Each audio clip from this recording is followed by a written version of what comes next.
talkSPORT Sports Update with Trust a Trader.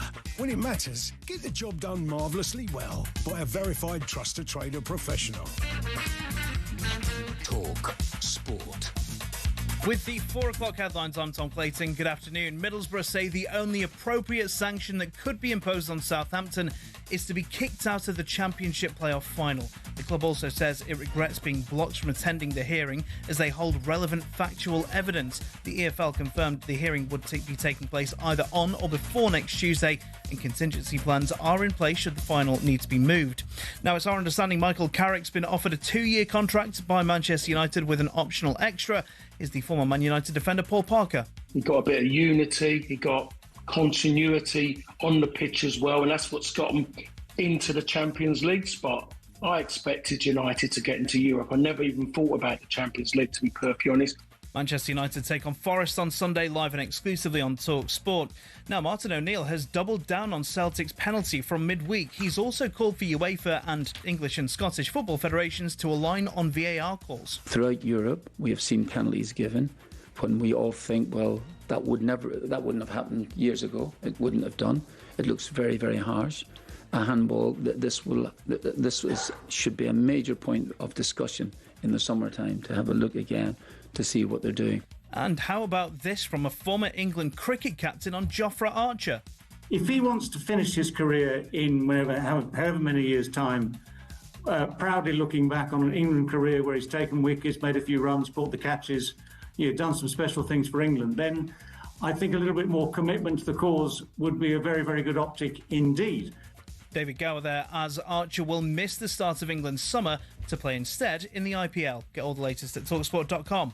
talkSPORT News. The UK blocks 11 foreign far-right agitators ahead of a Tommy Robinson-led protest tomorrow, and a teen e-bike rider has been jailed after killing a great-grandmother on a zebra crossing.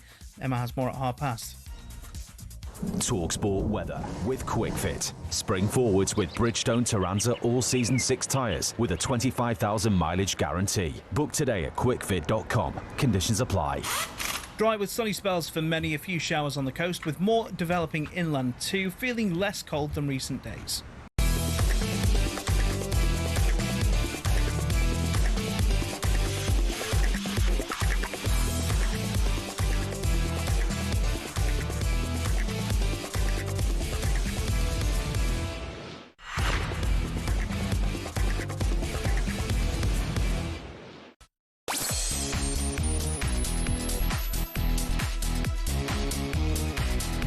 This is Drive on talkSPORT with me, Rory Jennings and Darren Bent. It's Darren here, by the way, Darren Bent.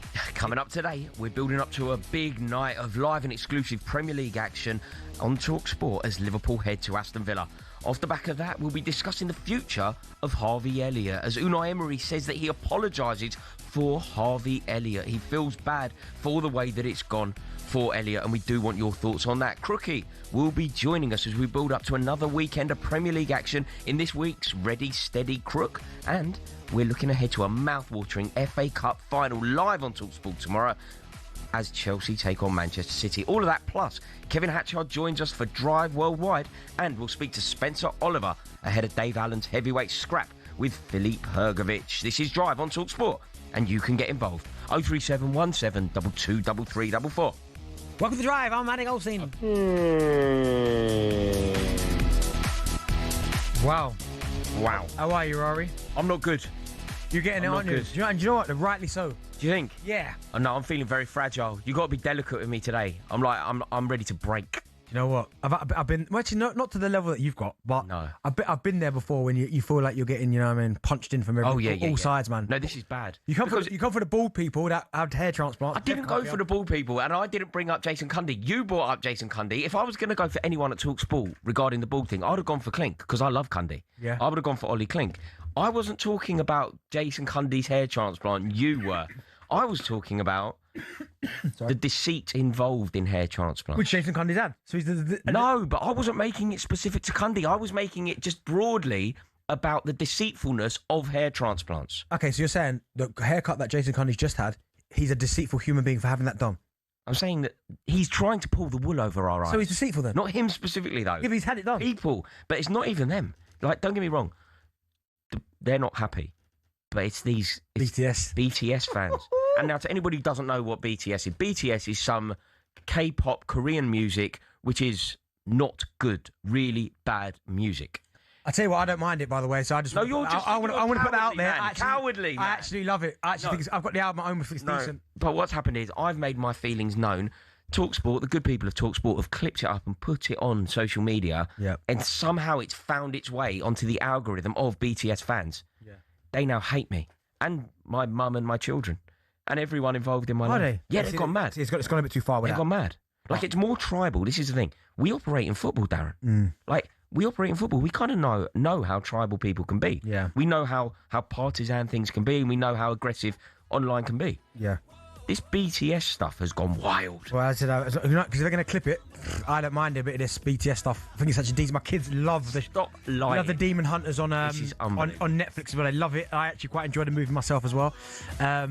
But oh my goodness, I feel for you. It's bad. Do you know what's mad though? There are people on the planet that are so big that they have a following that almost army. That are like die hard support. That if you say anything, Taylor Swift had it for a little while, didn't she? Where she had supporters that were just going against anybody. Oh, what? So if you said anything negative about Taylor Swift, you got it in the like even if you said something small like, I prefer Beyonce, that was it. Really? People come for you. Then who else? You've got Ronaldo in football terms. Oh my goodness! You say anything about Ronaldo, really? They come for you in their thousands. Yeah. Well, I've never known an army quite so agitated as this BTS stuff. So yeah, not a good day for me. So you're going to have to treat me very carefully. Big game tonight. Liverpool away at Aston Villa in the Premier League, and it's live right here on talkSPORT.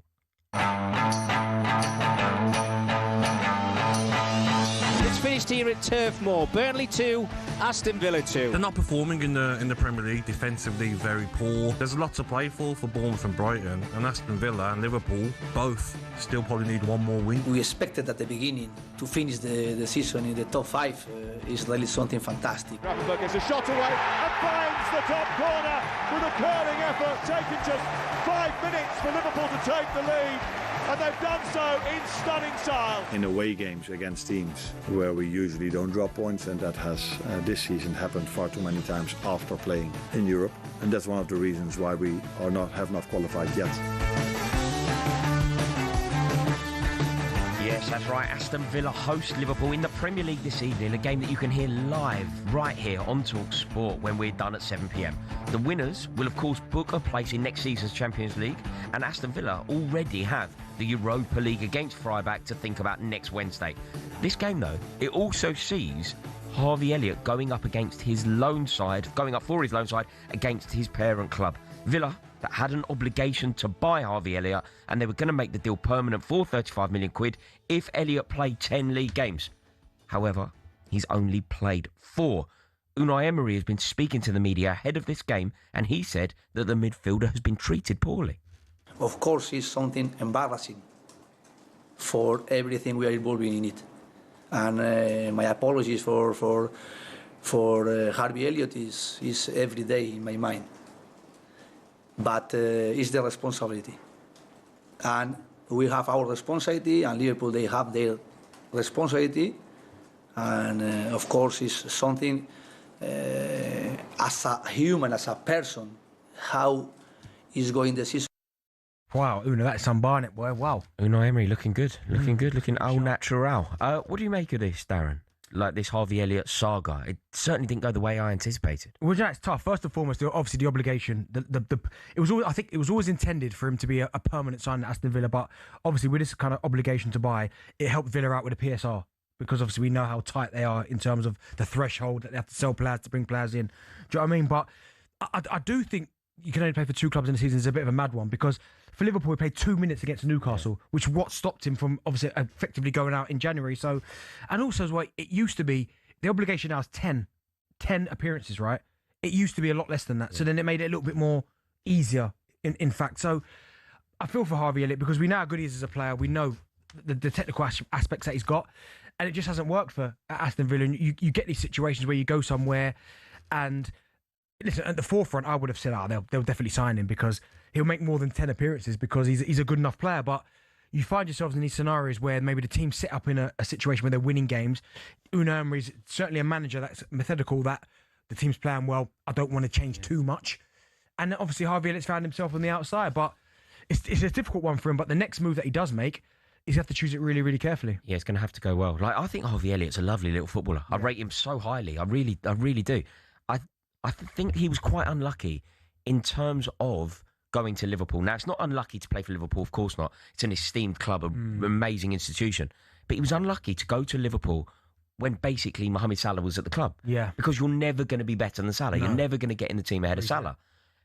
Now I don't really know what position he plays, because I would have said that his best position is one of those front two wide players. Yeah. But I'm now not so sure. Maybe it's the 10, because he's, as you said, they're technically, in terms of close space, close proximity, he's lovely touch, can see a pass, can score a goal. We saw it for the England under-21s where he was incredible. He can see a pass. He can also score a goal. We've seen him score worldies as well. Has he got the intensity to play in there? I guess is a question you can ask about him as well. But I think for someone like him, because you've got to say throughout his last 5-6 years, maybe. I know he's getting appearances, but can he play regularly 90 minutes? I think that's what he needs to get himself back to. Now, if he does that, we'll probably see the very, very best, because I will stand by it. I don't think you ever see the best of any football player if they're not playing week in, week out. It's about rhythm. Playing football is always about rhythm. Like, so when you see strikers and you look at their appearances and it's like, let's go 2 in 12, but they've only started 3 games. It's like, well, what are you expecting? He needs to build up that rhythm. And I think with Harvey Elliott, with the injuries that he's had over the last couple of seasons, with the in and out, hardly playing football this season as well, he needs to go somewhere and just play football regularly. Even if he has to take a step down in terms of, listen, Villa from Liverpool is a step down, but Villa's still a huge football club. Even if he has to go down again, but he's going to be playing week in, week out, that is the most important thing for him. You just said that. You said that his next move is huge. He has to get it right. Yeah. This is kind of make or break. He has to get the next move right. Yeah. What do you think that is? Do you have any idea? Like, what level of club do you think he would be a good signing for? He's only 23 years old, right? So he's still young, but he's getting to the point where, okay, let's start playing some games now. But you can't tell me he couldn't go to Bournemouth and play week in, week out. I know they've got some serious players, Bournemouth, but he wouldn't look out of place at somewhere like Bournemouth. I was thinking Brighton. Brighton would be a good one, but they're different in the way they do their transfers. But do you think that would be a major drop off for him? If you think about it, basically this time last year he was scoring goals for Liverpool in the Champions League away at Paris Saint-Germain. Yeah. If you're saying that was last year, a year from now he's playing for Brighton. Does that sound quite underwhelming for him, do you think? Not really, because again, even if he goes to Brighton, which is a great football club, they're having a fantastic season. They could be in Europe anyway next season, right? It's one of them. If he goes and plays and he does well and smashes it up, which I know he can do, if he was to go and play a full season, he might find himself, he might go back to Liverpool, they let him go and he ends up at another good club. Or do you know what? He goes, I've really enjoyed my time at Brighton. I've got back to me playing my best. I'll just stay here. He's in the Premier League at a really good club. And I think sometimes, like, it's not like we're saying you've got to drop out the division. He could be at Brighton next season or somewhere who's in Europe. He's playing week in, week out. He gets back to the football that we know and that we know he can play. But he's got to do it himself as well. Yeah. Did you expect it to go well at Aston Villa? Like, when Aston Villa got hold of him, I thought it was a masterful move from them. I thought bringing in Harvey Elliott was such a good move to help the elevation. I thought Unai Emery was really going to help propel his career. Off the back of the Euros that he had with the under-21s as well. Yeah. I thought that he was really going to shine. What's gone so wrong? Well, do you know, 4 starts, Darren. 4 starts. Do you know what? I looked at the team when he went there and I thought, okay, how's this going to work? But you look at the way that they play, and also where was he going to play? Like, that was always the question. Where was he going to play when he got to Villa? But I look at them and some of the midfielders they've got, like Rodgers, they've had Rashford on loan. I mean, Tillemans, Barkley, Onana. Like, these guys, Kamara. Like, he's not a holding midfield player, Harvey Elliott. So I look at him, he's up against Morgan Rodgers a fair bit in terms of that kind of midfield player. Even in the wide areas as well. Maybe Buendia is another one he's up against as well. I'm with you. I thought it would go a lot better. I thought we'd get more minutes as well. But unfortunately, sometimes these things happen. You go somewhere with the kind of the idea, thinking, do you know what, it's going to go well. This is a time for me to kind of rebuild and kick on again.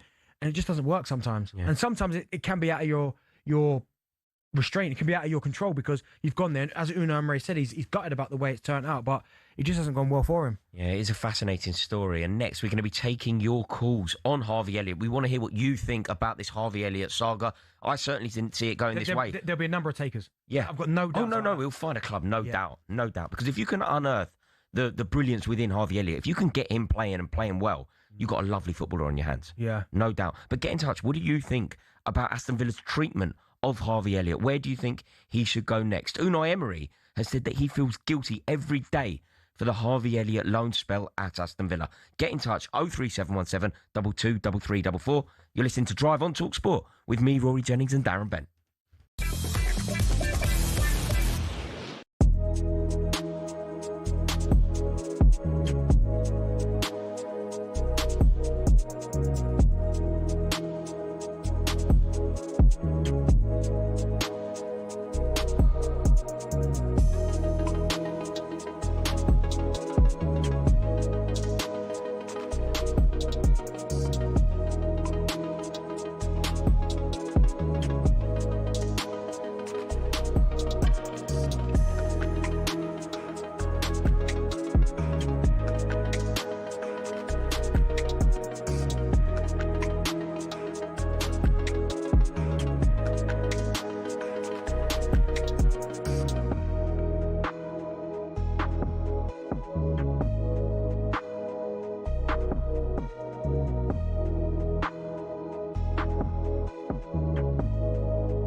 As we alluded to yesterday, Southampton are likely to face a sporting sanction if they're found guilty of spying charges.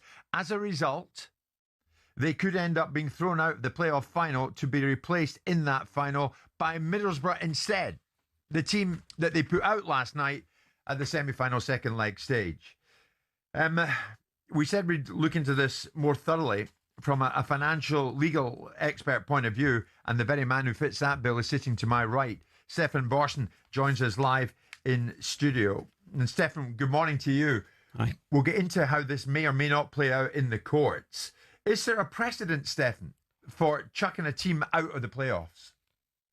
Well, it happened to Swindon, but it was different. Well, not in terms of the playoffs, but in terms of sort of annulling the promotion. But it was a different situation. I mean, there's no situation where you've had it all come to a head within this small window around the playoffs. In terms of spying / espionage, there's really very few cases anywhere in football in respect of this. So you've got the Leeds situation that we know about, where it was systematic. They ended up with a £200,000 fine. And effectively, the other part of the sanction was to vote in favour of the rule that then came in. This rule that we're now talking about in terms of the 72-hour rule. That was part of the agreement on that.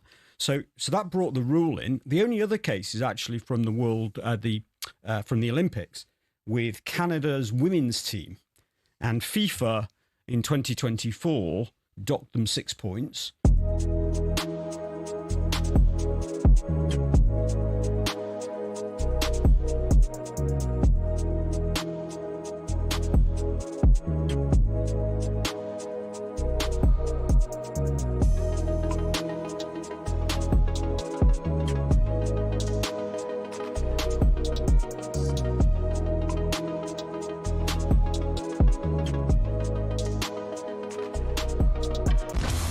Ready to get that winning feeling with talkSPORT Win, because we're giving one lucky listener the chance to win a massive £25,000. Oh my God. Go to talksport.com/win to enter now, and you could win 25 grand in your hand, tax free. Oh, that's incredible. Get that winning feeling courtesy of talkSPORT Win. Thank you very much. Find out how to enter now at talksport.com/win.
Watch this beat going hooligan. We pop out, we acting a fool again.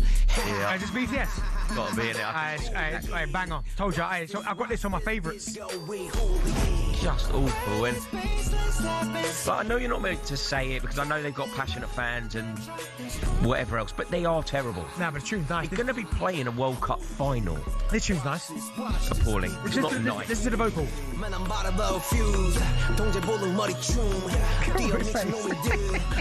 It is terrible. Putting this anywhere near a World Cup final is an absolute abomination, and I feel sorry for every single football fan who is going to have this monstrosity inflicted on them at a World Cup final. You know what? You have to close down social media, YouTube. Yeah, they are. What else you on? They are busy. I'm just going to stay off it, though. I am going to stay off it. You are listening to Drive on talkSPORT with me, Rory Jennings and Darren Bent, in partnership with Giacomo. Style and brands for every man. Still to come, we'll be looking ahead to the rest of the weekend's action in Ready, Steady, Crook. But just quickly, Sir David Beckham has become the UK's first billionaire sportsman. How far behind are you? You got to be. Who's that, sorry? Bex. Bex is a billionaire. Yeah. And Bent, you can't be far behind. Are you having a laugh, mate? Can't be far behind. I mean, I think I read the other day there's only a few active billionaire sportsmen that are still going. So LeBron James is one. Tiger Woods is one. I think Ronaldo's another one. Really? Like Messi. I'd have said Messi. Messi must be touching it. Got to be, yeah. Messi's got to be. If there's any justice, the best footballer in the world to have ever lived yeah. has to be. Must be touching that, right?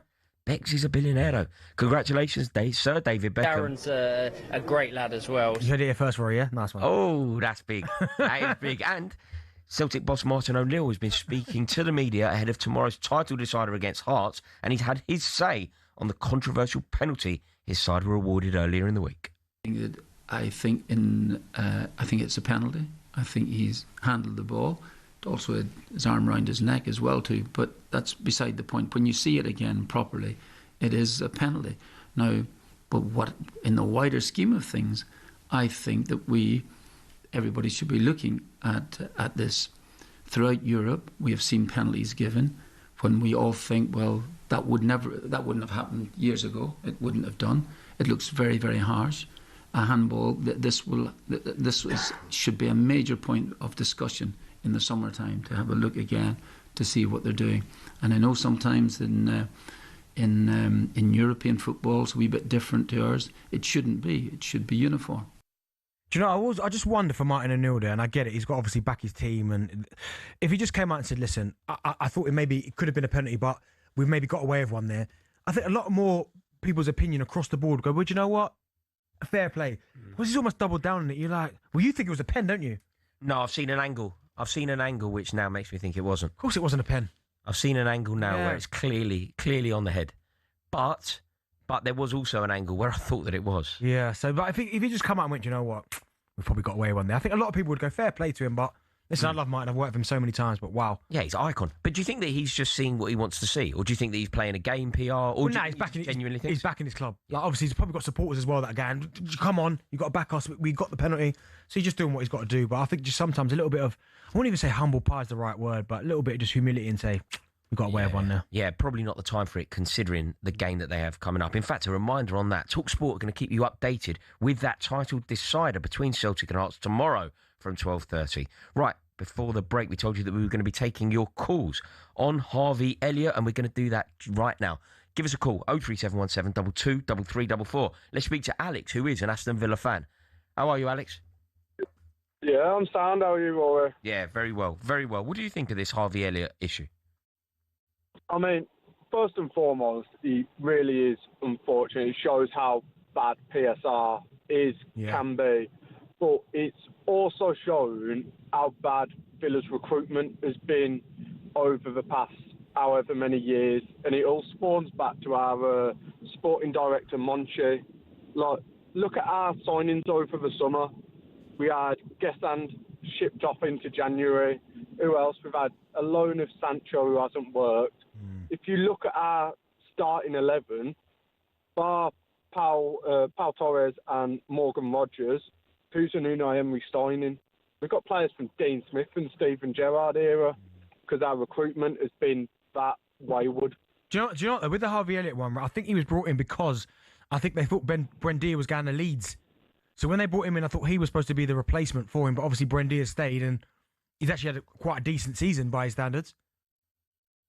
Yeah, exactly. Buendia has been great, and he has been unfortunate in that regard. But at the same time, this sporting director Monchi's brought that in, and then as soon as it's all gone a bit haywire, and especially Harvey Elliott being the headline, he's ended up leaving the club, and we've had to get someone else to pick up the pieces. It's just unfortunate that a young career has had a year out because one bloke isn't great at finances. Yeah, PSR is an absolute killer. And again, I don't understand how clubs like Villa, I put Newcastle in the same bracket as well. How are you ever supposed to take that big step forward? You just can't. You lose your best players. You take 2 steps forward and think, right, we're there, and then... Yeah, it's a horrible byproduct. Yeah, it's horrible. Of what it was supposed to be. The intended effect of PSR resulted in this horrible decision from clubs to sell their homegrown players. Yeah, exactly that. Yeah, it was poor. Great call there from Alex. Let's stay with the phone lines now and go to Paul. Paul's a Liverpool fan. Good night, boys. Okay? Yeah, good. How are you, Paul? Yeah, I'm all right, mate. Well done to say with the day in that episode of Doctor Who with the TV-possessed Maureen Lipman. Well done. Thank you. You were the hero in that Thank you, Paul. Not enough people give me credit for you that. from Doctor Who as well? Yes, Darren, I saved the world. You are welcome. If it wasn't for me, you wouldn't be sitting there right now. You're welcome. Thank you, Paul. What do you reckon then? Harvey Elliott, did you see it going this way? I didn't know, but to be honest, I really like the kid. He's going to come back to Liverpool in the summer, and he's going to get a new lease of life and a fresh start once we get a new manager when he comes in the summer. Because not his toast. I just can't quite see where it's gone so wrong. It just hasn't had the minutes. I mean, you said it there yourself. Yeah, but why? Why is Unai Emery? Unai Emery's a good manager. He just hasn't, for one reason or another, ever felt like Harvey Elliott is the answer to whatever problem Aston Villa have had to face this year. And that's the problem. And again, maybe a little bit of him. We don't know what happens, of course, in terms of training and stuff. But listen, I don't know Harvey that well, but I know that he's a good lad. I know that he trains well and he works hard. But in this scenario, you're 100% spot on, because there have been games this season where you've probably gone, he can affect it. He's quality. He might be able to produce something. But for Unai Emery and maybe it's PSR, maybe they're thinking maybe long term. Potentially, who knows? But all I know is PSR on clubs like Villa, it just doesn't match, doesn't work. Next up, we're going to be doing no Googling. But just before we do that, I need to let you know that talkSPORT have teamed up with Aston Villa to create a World Cup fan zone for every England game at their brand new venue at Villa Park, the Sports Illustrated Warehouse. You can join Aston Villa legend Gabby Agbon-Lahore with thousands of other fans and the UK's biggest indoor screen. Tickets are selling fast, so head to talksport.com/fan zone to get yours. Right, now it's time for no Googling.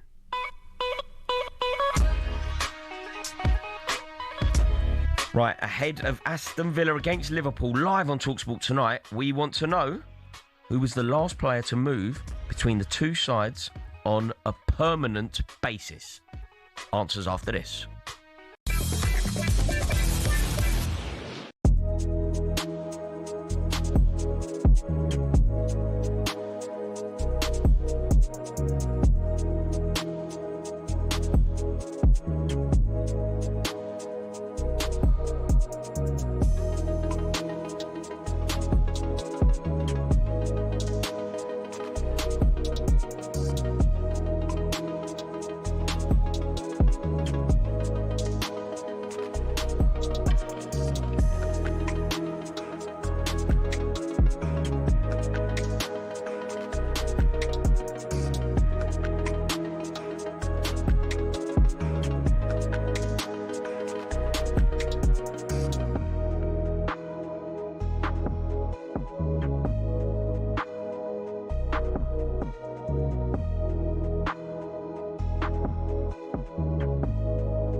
You've got Madonna, Shakira and BTS are going to headline the halftime show at this summer's World Cup final on July the 19th. The halftime show during last summer's Club World Cup in the United States between Chelsea and Paris Saint-Germain lasted more than 24 minutes. This is going to be the first time that there has been a halftime show at a World Cup final. I've got a terrible feeling that you're going to tell me you have no problem with this. No, I haven't got an issue with it. Oh, God. But then I'm used to... Listen, I love American sports. People know that. I love American sports. I love the Super Bowl halftime show. Of course, it's it's not going to be for everyone, and I get that. I've got no issue with that at all. But what they're going to have to do is make sure that they've got plenty of bikes in the dressing rooms, the warm-up areas to keep the legs moving, because I've been to half-time, 24 minutes, that is long. Especially when the intensity of the game, then you go in and you cool down a little bit, and then you talk about 25 minutes before you get yourself back out there. They have to keep warming. Aaron, you know when you say that you love American sports and you therefore don't mind the intrusion of a halftime show, I kind of get it. I went to a Super Bowl. Snoop Dogg was there. That was unbelievable. That one. Yeah, and that was great because it was a Super Bowl. But I wouldn't necessarily want that at an FA Cup final. I think when you buy into the American experience, you get the American experience. Why are we getting the American experience in a game that doesn't necessarily need one? Probably because it's in America. I think if it was elsewhere, it probably wouldn't be. That wouldn't be the case because it's in America. Although we started to get it in Champions League finals, haven't we? We've had Dua Lipa at a Champions League final. Yeah, you know what? I get it. It's not for everyone, and I've got no argument. If people come on here and say, "Nah, it's rubbish. I hate it." Then listen. You're going to get no argument from me. I just quite like it. But then also as well, it depends on the act. Like, listen, Shakira. I know a couple of her songs. Madonna. I'm not a fan of Madonna. I know she's a legend, but that's not my cup of tea.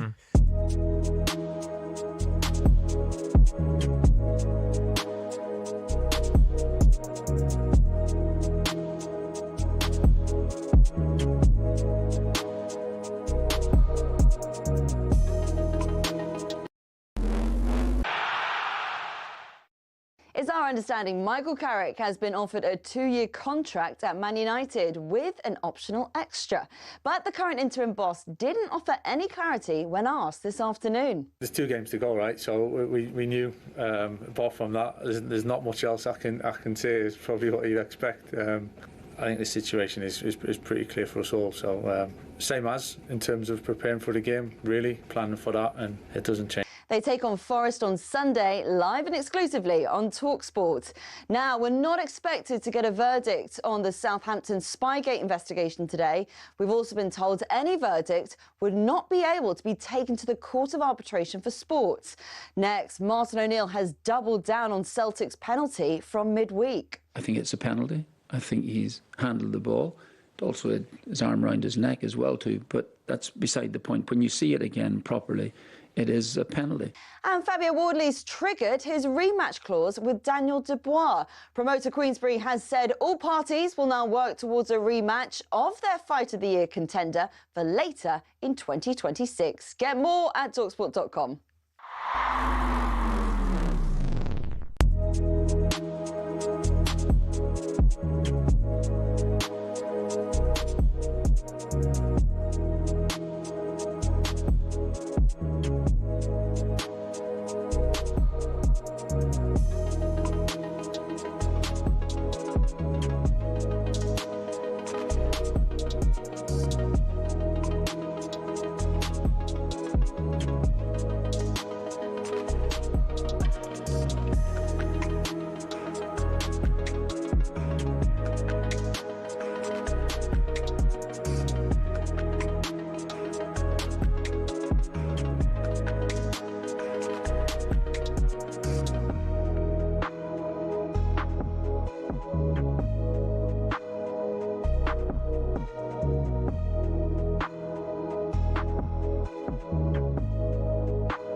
Yeah, man. BTS, told ya.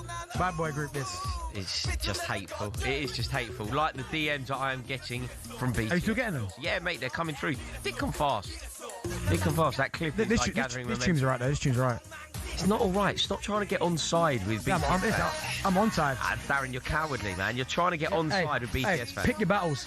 Yeah, true. It's one I'm not going to win, that's for sure. You are listening to Drive on talkSPORT with me, Rory Jennings, and Darren Bent. Still to come, we'll hear why Kylian Mbappe was booed by Real Madrid fans as Kevin Hatchard joins us for a bit of Drive Worldwide. Before the break, though, we asked you, in our first no Googling of the afternoon, who was the last player to move between Aston Villa and Liverpool on a permanent basis? Give me the year. The year was 2015. Yeah? 2015. So that counts out. 2015, because I would have said Stuart Downing, because I was at Villa when he left to go to Liverpool, direct. No, But not 2015. Stuart Downing, 2015. Centre forward. Centre forward. Belgian.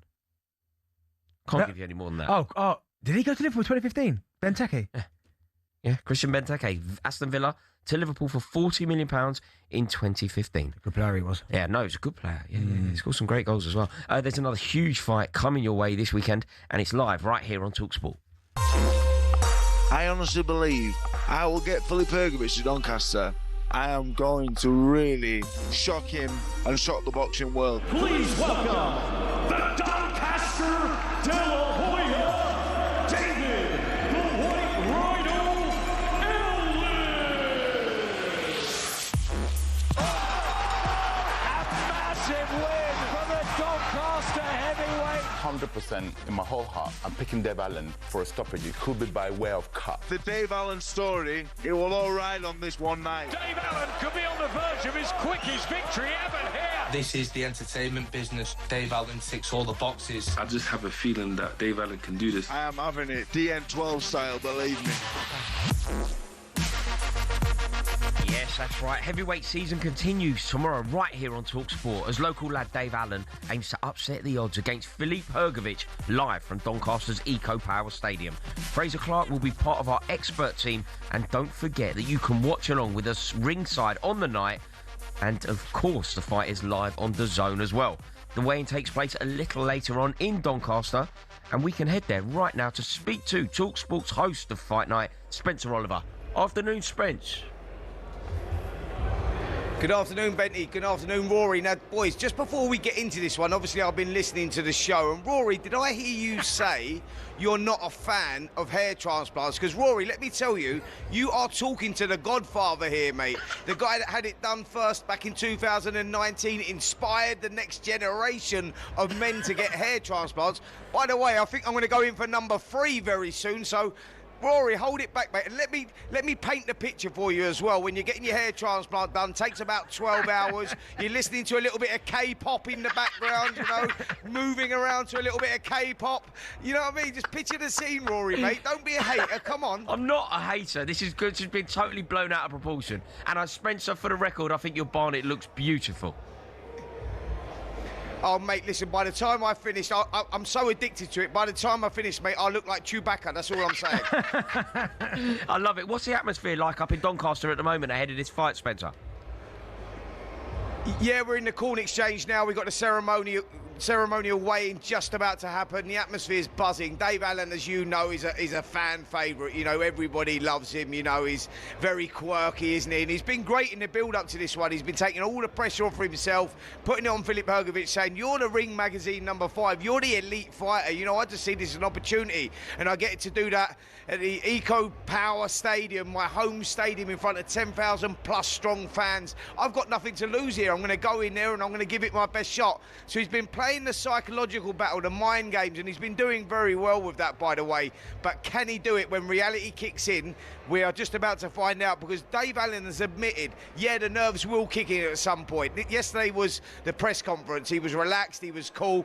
Now it's time, the last final stare-off. Reality kicks in. Can he do it? David versus Goliath. And that's exactly what we got on Saturday night.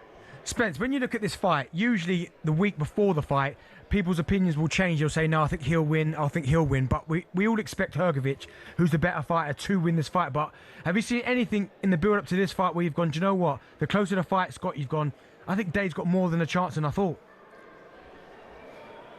Well, it's heavyweight boxing, isn't it? And if you look at Filip Hrgovic, you go over his last 3 fights, you go Joe Joyce, Daniel Dubois, last time David Adelaide. He's cut to ribbons in every one of those fights. That may be Dave Allen's only chance, because all 3 guys that I mentioned there are big punchers. They couldn't put a dent in Filip Hrgovic. They couldn't send him over. So could Dave Allen? You know, Dave Allen's never really boxed at that level. He's lost to people like Tony Yoka. He's lost to Dillian White. You know, he's always fallen short at that level. Speaking to his trainer, Jamie Moore, who's got him down to 17 stone 11, by the way.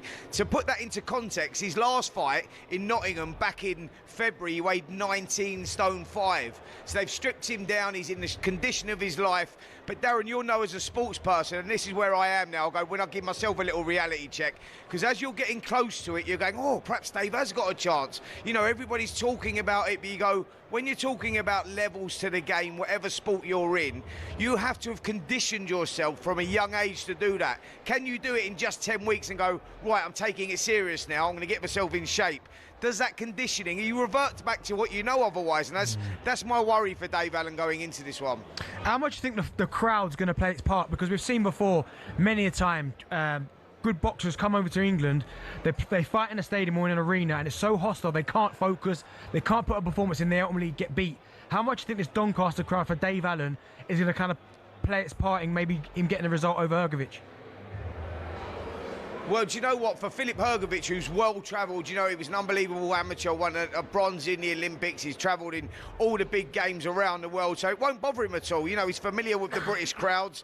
He knows what he's coming into. He knows it's going to be a hostile environment. But for Dave Allen, it could be a massive thing for him. He's going to need that crowd at certain points in this fight because it will get hard for him. There's no two ways about that.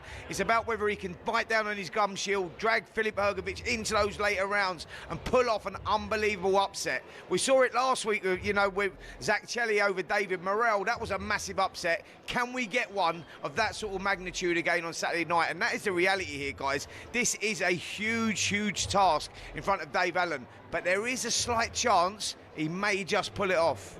And say he does, Dave. Obviously, we appreciate that he's the underdog. But say he does pull it off, as you suggested there. What needs to happen? What needs to go well for him? How does he get the job done? Do you know what? I can't believe it blows your mind when you think about this, right? Dave Allen, who's had 30 fights, won 25, lost 8, drawn 2, lost to everyone that's at his sort of level. You go, in heavyweight boxing, and only in heavyweight boxing, you're a 1 win away from a big fight. Can you imagine that Dave Allen pulls off the unthinkable here and gets the victory? All of a sudden, he could be in line for fighting an Anthony Joshua or a Tyson Fury, and that is the reality of what is on the line here. How does Dave Allen do it? I think he needs to come forward. The work has to be phenomenal from the opening bell. He needs to get his head on Filip Hrgovic's chest and just start winging away and hope he opens that face up. You know, Filip Hrgović has got skin like rice paper. It does split, and we've seen that in those last. He really has, mate. That is the reality. But we've seen, you know, we've seen that in his last few fights, like the fights I mentioned, Joe Joyce, you know, Daniel Dubois. Last time, David Adelaide. His face has been a mess. Maybe that's Dave Allen's only hope, that he can take him into those deep waters. Well, Spence, I want to get your thoughts then on another fight, because someone else whose face cuts very easily is Fabio Wardley, and he's obviously activated his rematch clause, immediate rematch clause, should I say, with Daniel Dubois. I mean, what do you make of that? I don't think that's a good idea, certainly after the way he looked after that fight. What do you think? Do you know what? That was one of the best fights I've been in recent years, man, and one of the best heavyweight fights that I've actually seen and witnessed live. From selfish reasons, of course, I want to see that again. Who wouldn't want to see that again? It was a bloodbath. It was heroic. You know, it was Rocky style. Like, actually, if it was a Rocky movie, you'd say this one's far too fetched. We need to go back to the earlier days. That was the reality of what we was watching there, boys. It really was. It was insane. I understand Fabio Wardley activating that rematch clause, because you go, where else does he go? What fight's bigger than that? Because after that one, you know, your casual fan goes, and people that maybe never watch it will go, wow, I definitely want to watch the next one. So it's going to be bigger than the first one. And it'll probably fill a stadium, if I'm honest. You can go to Tottenham Hotspur Stadium, you know, maybe not Wembley, but definitely a Tottenham Hotspur size sort of stadium that we could go in with that one. So I understand Fabio. He said he doesn't want longevity in the sport. He doesn't want to be one of those fighters like Derek Chisora that goes on and on and on. He wants to get in, earn big money and get out. Well, that's the big money fight for him right there. But can he do it by the autumn time? I spoke to Don Charles, by the way, Daniel Dubois' trainer, and Don Charles said, listen, he needs to activate that by November or this fight ain't happening, because Daniel Dubois is ready to fight again. Yeah. So, yeah, a load of twists and turns still maybe in the build-up to that one, but we do get Daniel Dubois next against Fabio Wardley too. What a fight that would be. Spence, how do you think that one would go? Do you think it would go a similar way, or do you think maybe Fabio could change it up a little bit? And I know he hasn't got that amateur background, but could you see the fight going any differently, or do you give him a real chance in the rematch? Darren, that's a great question, mate. Now, let's use Fraser Clark as the example here. When you had Fabio Wardley versus Fraser Clark 1, it was a life and death struggle. They both fought right down to the wire. They come out and had a draw. Then we got the return some 6 months or so later out in Saudi Arabia. I was live at that one.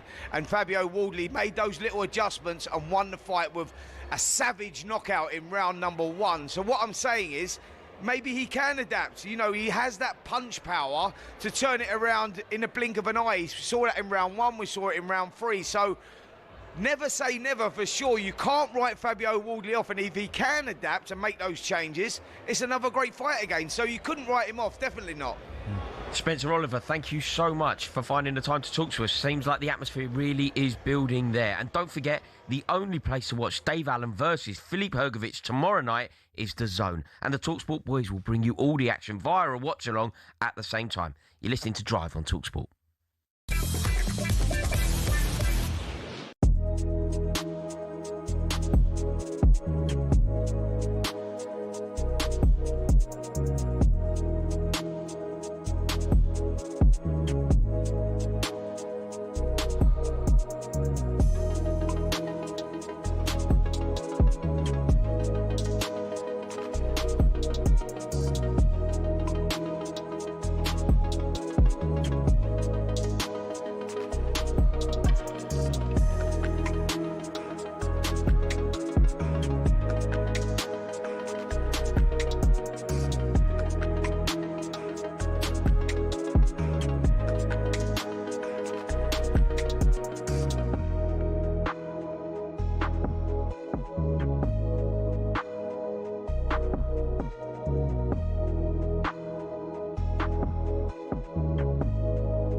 Another developing story this morning coming out of Manchester United. Manchester United have reportedly reached out to other potential candidates, but wish to speak to Michael Carrick first. What do you read into that? Is the significant fact of that Carrick gets first dibs in speaking to those who will make the ultimate decision? Well, in other words, he's leading the way. I find it strange how these things come out. Like, who is it leaking the fact that United have spoken or speaking to other candidates before they speak to Michael?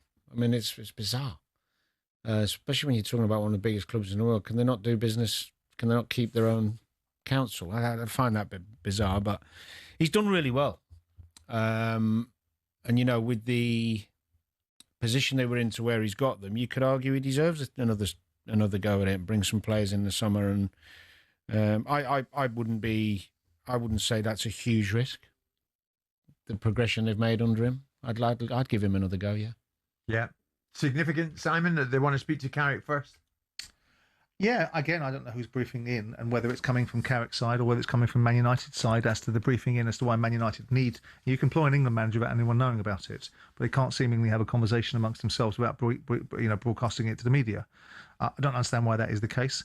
I still think it's fraught with lots of questions that need to be asked and answered about the position of someone that becomes in moments of adversity. We've seen no moments of adversity for Carrick, really.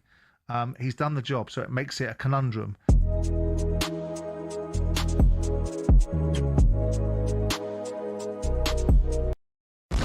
Get ready to get that winning feeling with talkSPORT Win, because we're giving one lucky listener the chance to win a massive £25,000. Oh my God. Go to talksport.com/win to enter now, and you could win 25 grand in your hand, tax free. Oh, that's incredible. Get that winning feeling courtesy of talkSPORT Win. Thank you very much. Find out how to enter now at talksport.com/win.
go there. It's impossible now for Darren Bent to defend this nonsense. No, like a slow jam. It's not a slow jam. Like a slow jam. See, that's nice, that. Be a migraine, this BTS. Really is. You're listening to Drive on talkSPORT with me, Rory Jennings, and Darren Bent, in partnership with Giacomo. Get fresh looks and great brands from Giacomo. Still to come, we'll look ahead to tomorrow's FA Cup final live right here on talkSPORT. But just quickly, defender Marcos Senesi will leave Bournemouth when his contract expires in the summer. Paris Saint-Germain are among the interested clubs in West Ham midfielder Mateus Fernandes. I thought Senesi was going to Tottenham. Depends what division Tottenham are playing in, I imagine. Yeah, I thought they'd agreed in principle in terms of... Maybe I'm wrong, but that's what I thought I heard. Yeah. Now, though, it's time to get an update from the PGA Championship with talkSPORT's Gabby Partington. Yeah, cheers, guys. You'll be pleased to know the sun has broken through now at Aronimink. Jumpers coming off and a real shift in conditions, with the weather finally offering the players some reward after a brutal, brutal morning. And no one has handled the toughest stretch better than Alex Smalley. Look, while so many around him were leaking shots on the back nine, he pieced together 6 straight pars before finally picking up his first birdie of the day to move into the outright lead at 4 under par. Now, Matt Fitzpatrick and Scotty Scheffler have also responded, both picking up their first birdies of the day at the par 3 17th. Scheffler knocking his approach to within 2 feet, so back into the red for the world number 1. And Fitzpatrick has now followed that up with another birdie at the 18th to claw him back to 1 over for the championship, with the gettable front 9 to come. But for now, Alex Smalley remains the man in control, with 4 players firmly in the hunt, just 1 shot back. PGA Championship update on talkSPORT with Arnold Clark. Get the UK's best used car deals, guaranteed. Cheers, Gabby. Now it's time for this. Paddy Power on talkSPORT. Check out Paddy's latest offers on the Paddy Power app or at paddypower.com. 18 plus. BeGambleAware.org.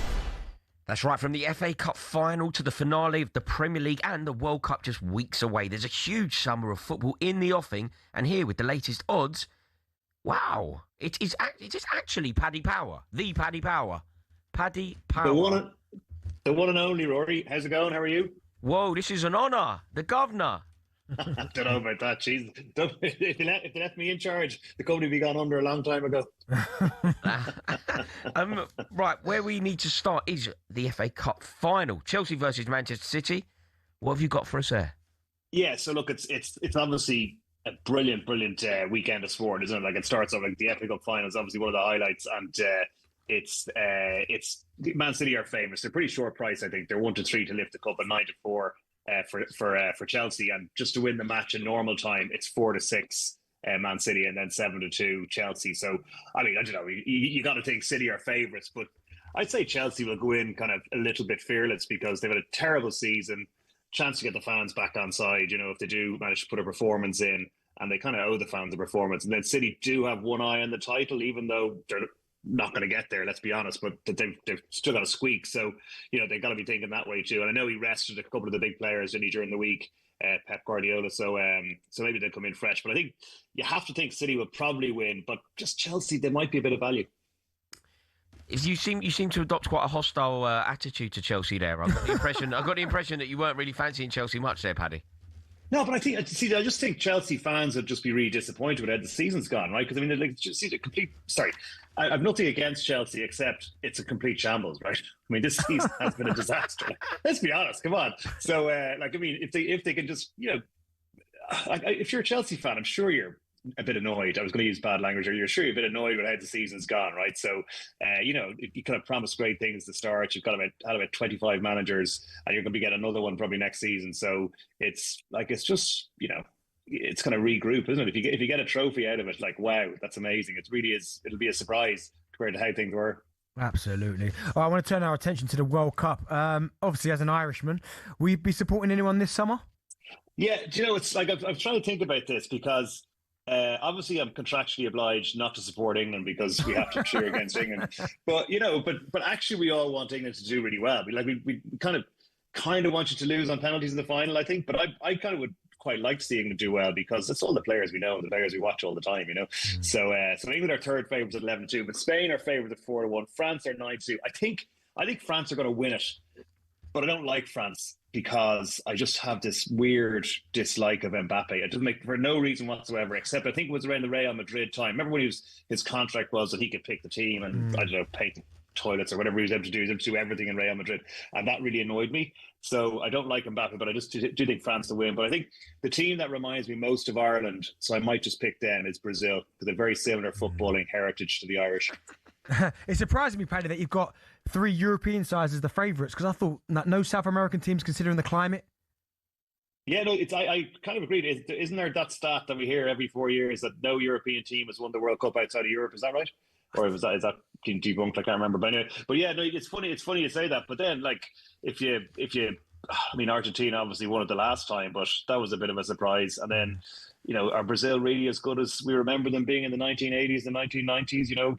They've kind of flattered to deceive in the last few World Cups. And then, I just think that the European powerhouses maybe have just, it's different these days than it used to be in the past with Champions League and the biggest clubs and big money and the top South American players playing in Europe, and they're probably letting us under the covers a bit, showing us some of the skills that they used to have that we didn't know about. Yeah, for sure. Paddy, do you have any odds on Thomas Tuchel's England squad selection? Yeah, so there's odds on all the different players whether they make it or not. I'll get them up here in front of me so I can tell you. But they're look, there's a few that it's touch and go. I know there was a lot of talk. I heard on talkSPORT there was listening about whether Foden has left it too late to kind of play himself into contention. I mean, it's. Do you think there'll be many surprises? I think there could be 1 or 2. Yeah, I think they could. I think Foden or Palmer. I can't see them both going. I mean, I think one of them will go. Which one is, I don't know. Does he definitely take Bellingham? Yeah, 100%. I mean, he should. 100%.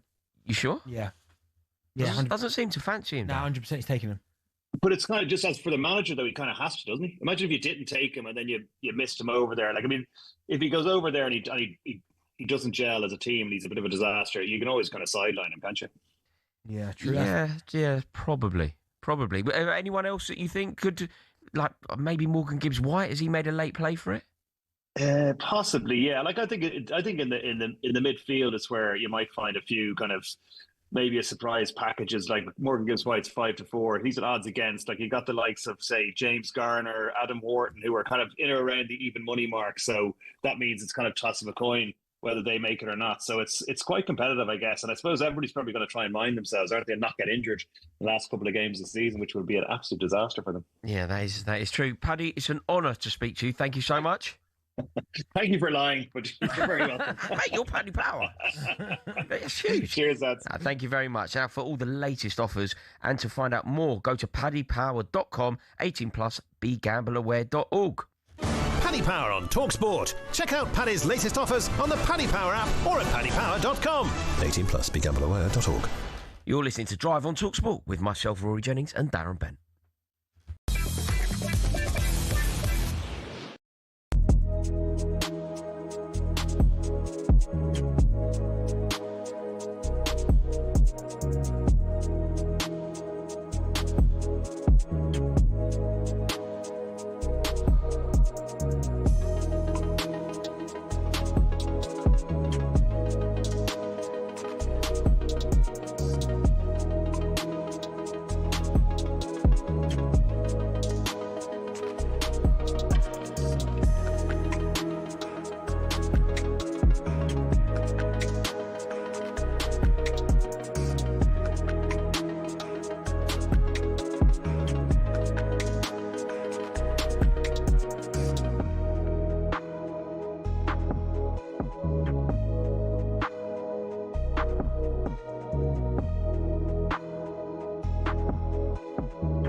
James Corden is with us in the studio. Good morning. Good morning, mate. Good morning, I'm so happy to be here. It's our pleasure. How are you? I'm really well. Yeah, I'm very good. Thank you for coming in. It's a pleasure. It's lovely. We've got so much to talk to you about. For sure. Before we talk about football, right? Yes.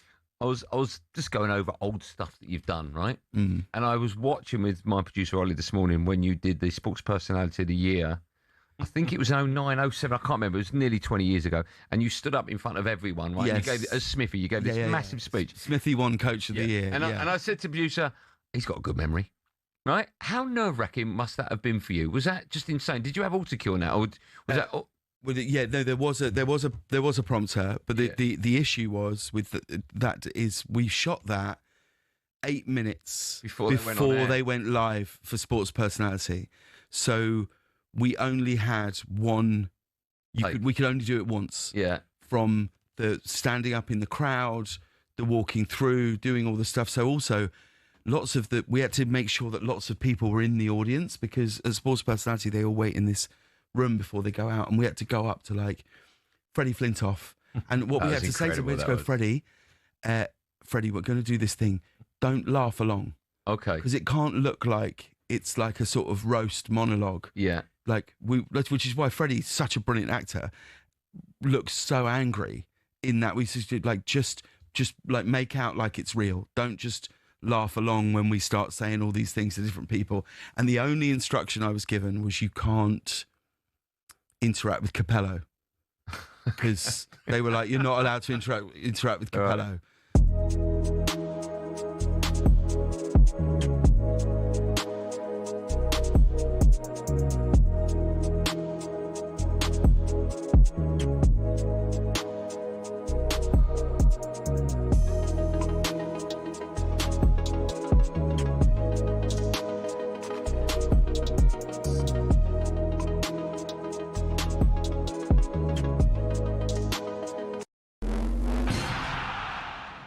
More green jackets have been lost at the 12th than at the Augusta City Dry Cleaners. Rory McIlroy knows this better than most.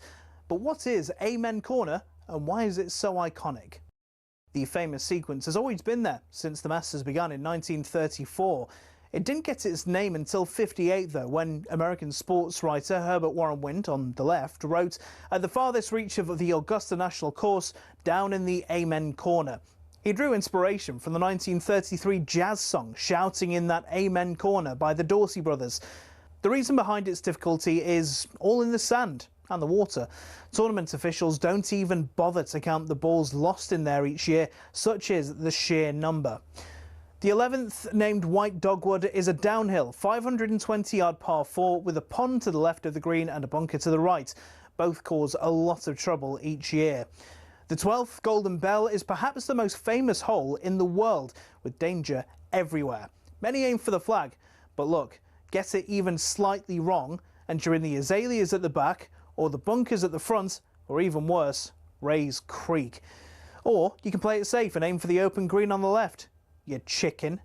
Tiger Woods once said, if you make 4 bogeys from Thursday to Sunday, you're doing well. And the highest ever score on that hole? 13. It's a par 3. Tom Weiskopf in 1980 was the sorry soul. Often the iconic Ben Hogan Bridge is the only thing players enjoy about Golden Bell. Even if you escape there unscathed, though, you met with Azalea, the dogleg par 5 13th. It tempts players to go for the green in 2, but cut over those trees on the left at your peril.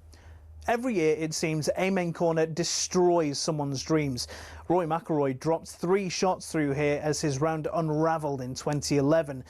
In 2016, a year after navigating Amen Corner expertly, Jordan Spieth shot a quadruple bogey on the 12th to throw away his green jacket. I mean, it sounds like my game, to be honest.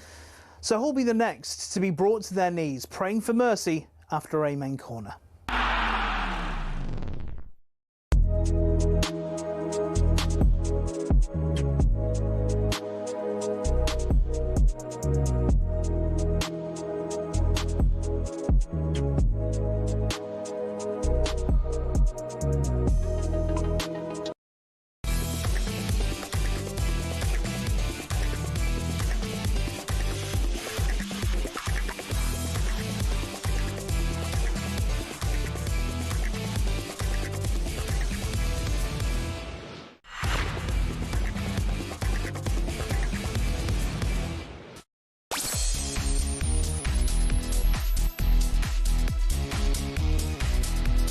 You are listening to Drive on talkSPORT with me, Rory Jennings and Darren Bent. Yes, my guy's that. Still to come, we'll be joined by Kevin Hatchard for a bit of Drive Worldwide. But now it's time for this. By the way, do you two like haddock? Dinner, either swordfish and salad or steak and calamari. I actually had an ice cream outside the Trevi Fountain in Rome. I did have a burger today. You do tend to let it slip on a Sunday. Looking it up today, Alex!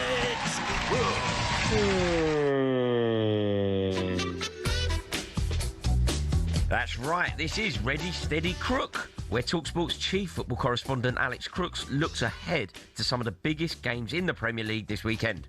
Right, let's start with talkSPORT's live commentary of Manchester United against Forest on Sunday lunchtime. Manchester United have, of course, already secured Champions League football, and Forest are officially safe. Alex Crook, who's been speaking ahead of this one. Yeah, good evening, boys. Well, Michael Carrick has been addressing the media today, and surprise, surprise, he was asked about his future at the football club. Well,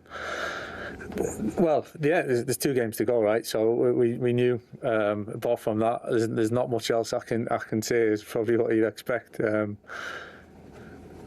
think the situation is pretty clear for us all. So same as in terms of preparing for the game, really planning for that, and it doesn't change what I do this week. There you go, Michael Carrick speaking about his future. Manchester United at home, of course, to Nottingham Forest, live on talkSPORT on Sunday. It's our understanding that there is a 2-year contract with a year's option on the table for Carrick, and I think if they can get it done, Manchester United, they would like to have that announced before the game on Sunday. He also said he would address the Old Trafford crowd. It's the last home game of the season. Not every Manchester United manager does that, but it was something Sir Alex Ferguson used to do at the end of every season. So Carrick following in his footsteps. Crookie, what do you think about that? Like, don't get me wrong, he's done an absolutely, I think, incredible job to get Manchester United back into the Champions League. He's done it quite comfortably if you look at, obviously, how many points they are now ahead of, obviously, falling out of those places. But I always thought there was no rush. I get it from his perspective because he wants the job and he's probably earned the right to go into the next season with the Manchester United job. But I just thought maybe would you not wait to the end of the season just to see what develops maybe at PSG with Enrique or someone else and see maybe what the fallout is after the World Cup? What do you think? Well, I'm sure they've done their homework. My understanding is that Luis Enrique is not going to leave PSG, and why would you? They're on the cusp of back-to-back European Cups. Thomas Tuchel, I think, would have been a big target before signing that new contract with England, but obviously he is no longer attainable, and I don't think they can afford to wait, Benty, until after the World Cup. When you look at the situation this summer, I think they need at least 4 or 5 players, if not 6 or 7. We know there's a big midfield revamp coming because Casemiro is leaving when his contract expires. Manuel Ugarte will be sold. So I don't think they've got time to waste. And actually, I think getting Carrick in situ, I know he's been an active part of those recruitment discussions, I think should help with that rebuild. And you think he's the absolute best man for the job, Crookie? So you could see yourself next season challenging for league titles with Carrick at the helm? Listen, it's going to be difficult to challenge for league titles. I think they're still a little bit away from that. I actually think if Michael Carrick was in situ from the start of this season, maybe this was the opportunity because so many big clubs are a little bit below par. You're not going to like me saying this, but I'm not sure that Arsenal are that invincible. Manchester City obviously going through their own rebuild, so maybe there would have been an opportunity this season, but I think all those teams will get stronger. Obviously, United have got a balance playing European football with their domestic aspirations, and one of the big advantages that Carrick has had during this run is sometimes they've only had a game every 3 weeks, so it's going to be a different season. I think the aim will be to qualify for the Champions League. I think any talk of really challenging for the title is a little bit premature. Alex, in terms of Manchester United appointing Carrick, looking at it from the outside in, like, I'm not a Manchester United fan. For me, it felt like a tap-in. I think that he's done brilliantly since he got the job. You know, nobody has accumulated more points in the Premier League than Carrick since he arrived. You look at the teams that he's beaten, he's qualified for the Champions League with games to spare. This feels like the right move. It feels like the obvious move, and it feels like they, in my opinion, have got it right. I have, however, noticed quite a lot of Manchester United fans, particularly online, seem quite unenthused by this appointment. Where do you sit on it? Do you think they've got it right? I think they had to give him the job. You know, when he came in, they said they felt the squad was good enough to challenge for a place in the Champions League. He's delivered that. He's beaten Manchester City. He's beaten Arsenal. He's beaten Liverpool. He's beaten Chelsea. He's beaten Aston Villa. He's beaten everybody around him. I take on board the argument that some of those performances haven't been convincing, but it's all about putting points on the board. So if they'd gone in a different direction and 10 games into next season, it started to unravel, I think they would have had huge questions to ask. And I think the fact he knows the football club, you know, and obviously has worked under one of the best in Sir Alex Ferguson, he just strikes me, Michael Carrick, as a very cool customer. He's not going to be burdened down by the weight and expectation that comes with that jersey. So I agree with you. I think it's a no-brainer. There has been a bit of negativity. I would suggest that most match-going United fans are probably behind this appointment. Yeah, right, Alex. Let's move on now to Leeds against Brighton at 3 p.m. on Sunday. Leeds are, of course, safe. Meanwhile, Brighton go into this game just 2 points off 6th place, which could end up getting them into the Champions League. Crookie, what have you got for us? And funnily enough, Fabian Herzler, Brighton manager, was asked about the possibility of Champions League football when he spoke to the media today. I feel the biggest excitement going to this special stadium, to the special atmosphere, and facing a really strong opponent and preparing my team the best we can prepare. Having good trainings week to create a good energy, to create like a good atmosphere in our environment, and that's what I'm really excited about. And therefore, it's now the most important game for us. It's the Leeds game, and that's the focus. And therefore, we try to go there with a good preparation. We go there with excitement, with also a little bit of joy, enjoying this atmosphere, enjoying playing a really good opponent, and that's now where we focus on.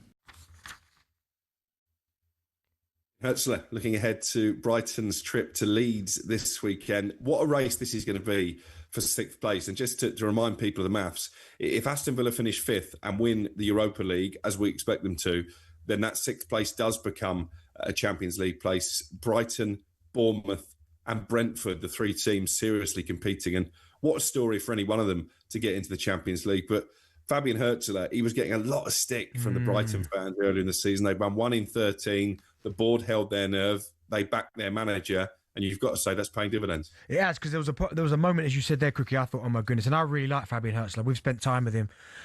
He talks really well. He understands the game really well. And you're right, there was a period where I thought, oh, it might not last. But the way he's kind of turned it around, I know they got beat by Newcastle a couple of games ago, but still before that, I thought they'd been impeccable. But if I don't think they were necessarily ready for European last time it came around under De Zerbi.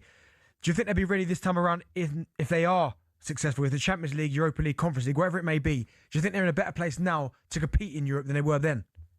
Yeah, I do, because I think the squad's stronger this time around, and I think Tony Bloom will back Herzler again in the transfer window this summer. Obviously, they'll have learnt from those European games last time, and yeah, I think they will embrace the challenge head on. But it's a remarkable journey that Brighton have been on. It was less than 3 decades ago that they were half an hour away from dropping out of the Football League, stayed up on the last day of the season. Hereford went down, I remember that year.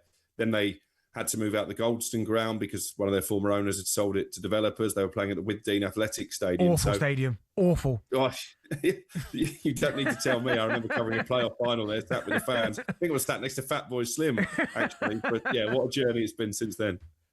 Right, Crookie, let's move on to a huge game on Sunday, which sees West Ham United go to Newcastle. A win would see West Ham climb above Tottenham before they go away to Chelsea on Tuesday. Crookie, what have you heard around this one? Yeah, it was hard unless you're an Arsenal or a Tottenham fan not to feel for West Ham last weekend. Nuno Espirito Santo usually keeps his feet on the ground pretty level-headed, but he was asked how massive this weekend could be. But we've been saying that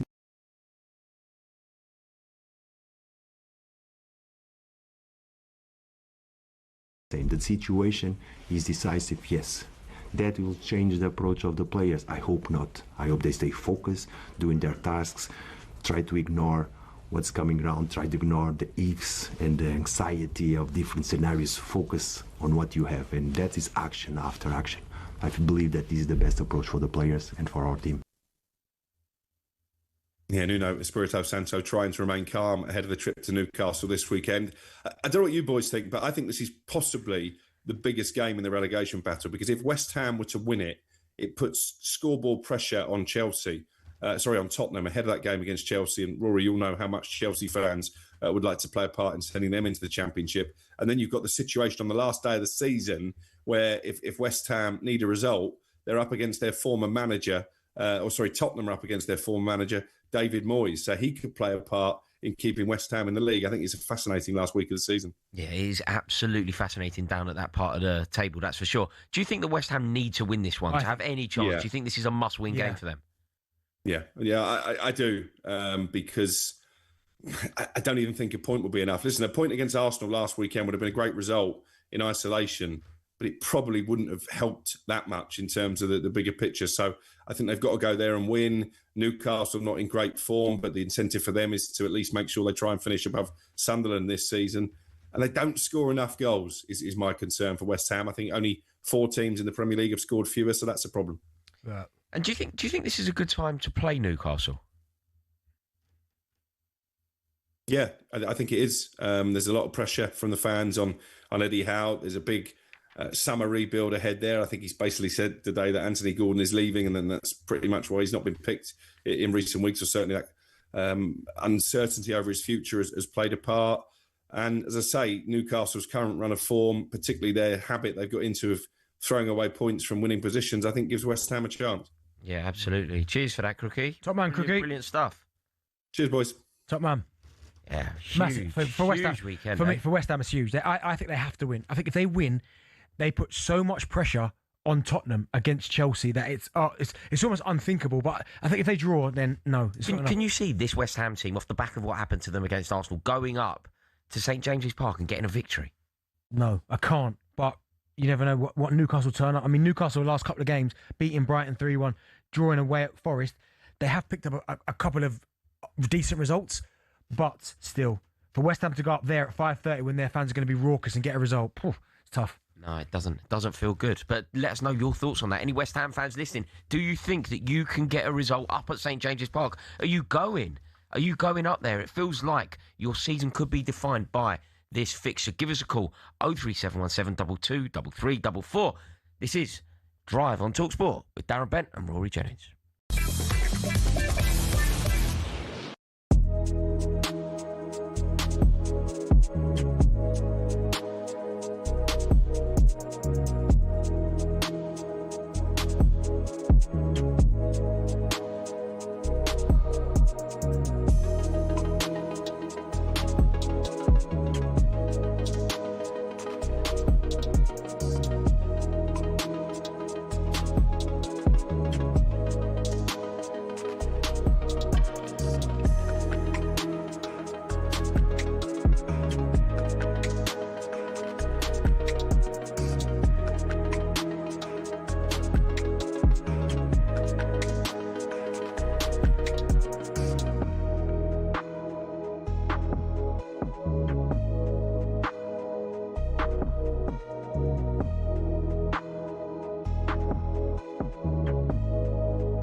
Let me ask this. Out of all the players that Tottenham have here, in terms of technical dribbling ability, is Madders not able to change the direction of the ball at drop of a hat? Is he not, though? Is that not his bag? Yeah. That's what he can do, right? Yeah. Come on now. How often? Come on now. What we talking? You're talking about James Maddison. Like, here we go. He hates him. I don't care about James Maddison, but we can't pretend that James Maddison is some sort of... Madders would walk into your squad right now. James Maddison? Madison would walk into your squad right now. There isn't a Chelsea... And furthermore, in terms of your 10s and creative players, if Madders was on his day, he'd be the best one in your team. On his day, yeah. This is the most wild thing I've ever heard. Who are your cams? It's not. Cole Palmer. You do what wild comments. It's very rare that I'm speechless, but this is that moment. Cole Palmer, I'm a fan of Cole. I think he's great. And on his day, he's an amazing player, yeah. I do think Madders, though, on his day, provides something that you don't have in your squad right now. James Maddison wouldn't have got into a Chelsea squad in the last 40 years. That's insane. There isn't one Chelsea squad. He's getting this squad. There isn't a Chelsea right now. James start for you now. James Maddison. While he was injured, he would have started for you. James, do you know what? If he was part of our squad, do you know what he'd be doing? He'd be vlogging it from the sidelines, sitting with opposing fans' YouTube channel. You know what, yeah? My Spurs friends have warned me about you, yeah? Yeah, trust me. But look, I respect it. I actually respect what you're saying. Like, it's fair enough. You're entitled to an opinion. You're wrong, but you're entitled to an opinion. I'm completely correct. No, you are wrong. Trust me. You're wrong. You're actually wrong. He's wrong. Tell him. Do you know part of the reason why Tottenham are in this predicament? Go on. It's because of the standards that are set by vice-captain James Maddison, sitting in the stands, vlogging with angry Ginge as you concede goals against Man United. I have no problem with that at all. I think he's a great player. If he wants to vlog while he's injured, he's got an ACL. What do you want him to do? Sit around moping? That's a Tottenham mentality. You get in your squad. All right. Maddison. Yeah. Maddison doesn't get near it. You've got so many players in your squad. He would. Like, by the way, the same winger. By the way, I just want to say, Tottenham mentality is Chelsea's mentality to wear that gold badge that you won that Disney Cup. That's your mentality.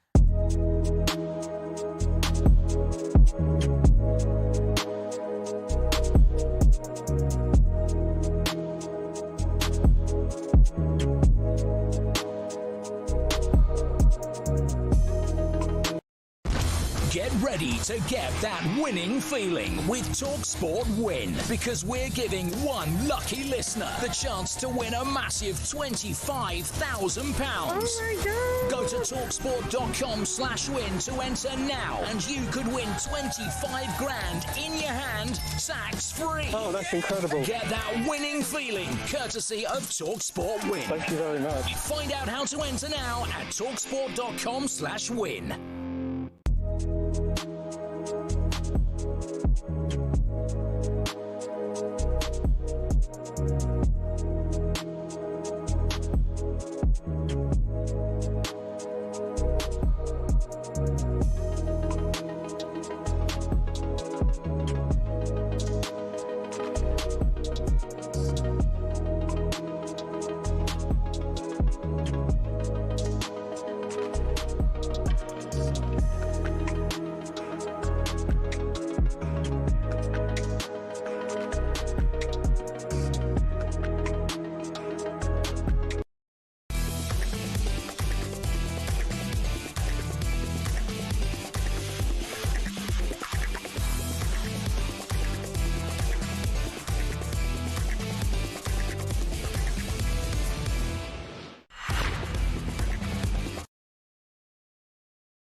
Do you know what? I'd love to see a budget check, because usually we're writing about budgets and Jack is just completely just blasting out the budget. I know, it's not even worth it because it is terrible music. Do you know what? My Instagram DMs are just full of people, some of them just saying, they're just saying, apologise now to BTS. I can show you right now. Do you want to read one out? No, I don't want to read one out. Do you know what I mean? You can read one out. Right. The Instagram DMs requests. Oh, no. Here we go. Oh, my God. Look. There's the most recent one. He's written me an essay. Oh, my goodness. He's written me an essay. Abomination. How about some research before you start ranting? They are 5 times Grammy-nominated artists. You played Dynamite, which was made back in 2020 as a summer song during your rubbish talk show. Call it an abomination? You might as well have played Coco Melon and called it K-pop. They have hundreds of songs, but you choose to play Dynamite. You know what you were doing. You judge them based on that. That's not even the end. Wow. This is what's been. I like Dynamite, so yeah, you know what I mean. I'll take half. This is what's been said on me, because this all stemmed from K-pop band BTS playing at the World Cup final. Me suggesting that is ludicrous and it shouldn't be inflicted upon football fans needing to listen to this nonsense. And somehow they found how has the it clip. got to their eyes? Yeah, I know. Their ears, sorry. The algorithm of Instagram, I think, can be brutal. And because we're discussing BTS, it's found its way onto the feeds of fans of BTS, and they're now coming for me. They're coming for blood. Let me check my DMs. No, but you're I'll probably get pure love. Yourself in criticism. You're cowardly. You keep saying how much you like them. I do like them. Which is obviously a lie. No, it's not a lie. I love you them. know exactly what you're doing. You know exactly what you're doing. You are listening, by the way, to Drive on TalkSport with me, Rory Jennings, and Darren Bent. My first DM I came to was Benty, Independence Day, next 4 a.m. film. IMDb. I look forward to your review. That's what I got. That's a good film. I look forward to your review on that. Remember, we are in partnership with Giacomo, style and brands for every man. Still to come, we'll be joined by Kevin Hatchard for a bit of Drive Worldwide. But just quickly, in tennis, Emma Raducanu is reunited with coach Andrew Richardson, who helped guide her to the US Open title as a teenage qualifier. And Seamus Coleman. Seamus Coleman has announced that he will finish his Everton playing career at the end of this season, when his contract expires after a huge 17 years at the club. He joined from Irish side Sligo Rovers in January 2009 for just, do you know, Benny, what did he cost? What did Seamus Coleman cost? I think it was about 60 grand, wasn't it? Bang on. 60 grand. Yeah. And he's gone on to make 372 top flight appearances with 22 goals and 24 assists. 60 grand. Off the back of that, we want to know, is Seamus Coleman the best pound-for-pound signing in Premier League history? You can give us a ring on this. Do you have another shout? Does someone else catch your eye here? Or do you believe that Seamus Coleman is the best pound-for-pound Premier League signing in history? 03717 223344. What do you reckon, Betty? Yeah, he's up there. I mean, you know what it is? It's always the criteria, though, isn't it? Because what he's done for 60 grand, you have to say, is absolutely phenomenal. The years of service that he's given to Everton as well. Again, it's been absolutely incredible. But it's hard because there's obviously a couple of stigmas where or criteria for this discussion that we're not allowed to use that free transfers, because I always go back to the Sol Campbell free transfer to Arsenal. You didn't pay any money for him. The reason why that's not quite in this conversation, though, if you'll allow me, is because that wasn't like Arsene Wenger unearthing a gem. That wasn't like brilliant. Like Sol Campbell was the best defender in the league, and Arsene Wenger went and got the best defender in the league. It wasn't like unearthing a gem in the way that Seamus Coleman was. I get it, but still, you're getting one of the best centre halves on the planet for nothing. Yeah, it's good business. That's my point. It's a completely different game, though, Benty. Well, not really. It's about you get players in to win. Do you not? Yeah, but we're talking about unearthing a gem here. We're talking about value, pound for pound value. Okay, you got the best defender in the world for nothing. Okay, so you want to just do this and you want to make Sol Campbell... No, I'm just saying that was great. I mean, I look at... And then I spoke about Kante and Mahrez, but I think... So I'm pretty sure... N'Golo Kante to Leicester, signed from Caen for £9 million in 2015-16. Well, is that Prem? But when they win the league that year, right? Were in the Prem, yeah. Yeah, they won the league. They won the year. So, but 9 million, you guys, a lot of money. But what he turned into, you go, that's value for money. 9 million for that. You just talk about the greatest holding midfield player ever. Yeah, I think Kante deserves a shout for this. Yeah. I mean, it's not 60 grand, Seamus Coleman, though. Yeah, but 60 grand, he's been incredible. But 60 grand for Leicester gets them the Premier League. Yeah, fair. Okay, well, if we're going to make this the metric, I've got one. I think I've got the right answer. Eric Cantona, Leeds to Manchester United. It was about £1 million. 1.8 million quid. 1.8 million in 92-93. Now, if I've got this right, Eric Cantona played for Manchester United for 5 years. They won the league. He got banned. Yeah. They didn't win the league. He came back. They won the league. He left. So you think he's won 5 Prem titles at Cantona? Is what you're saying? Yeah. Oh, it's a big shout, that. I know he won the league. He wasn't the Premier League, but he won Leeds. Yeah. He won the league, yeah. And in fact, Kante was the person to do it after. He took the league title with him. He took the league from Chelsea. Took the league from Leeds to Manchester United in the way Kante took the league from Leicester to Chelsea. I think Cantona's a shout. He won 4 Premier League titles. 4 Premier League titles at Manchester United. Yeah. And then obviously the 5th was at Leeds. Yeah. But no, yeah, listen, that's a great bit of business as well. I mean, someone said it's a lot of money. It feels like a lot of money. Virgil van Dijk was 12 million to Southampton, but then look what he went on to achieve. What about, I think I've got it. I've cracked it. Cesar Azpilicueta to Chelsea from Marseille, £7 million. He won literally everything. I mean, £7 million. I'd rather pay the extra 2 and get Kante, which is better. Like Cesar Azpilicueta was £7 million. He went to Chelsea. Captain Chelsea. He went to Chelsea, which is one of the biggest teams on the planet. Kante went to Leicester. They won the league. Yeah, but he went to Chelsea. Cesar Azpilicueta went to Chelsea at a time when it was very difficult. We didn't think we needed him. Ashley Cole was at the club. We had Ivanovic on the other side. Obviously, Felipe Luis came in as a left back. Yeah. Kante played left back for Chelsea, right back for Chelsea, centre half for Chelsea, and won everything. So you're saying that's a bigger achievement than Kante going to Leicester, who people thought might go down. They just about scraped relegation the year before and then won the league. Yeah, but it's cheaper. £7 million. I'd rather pay the extra 2.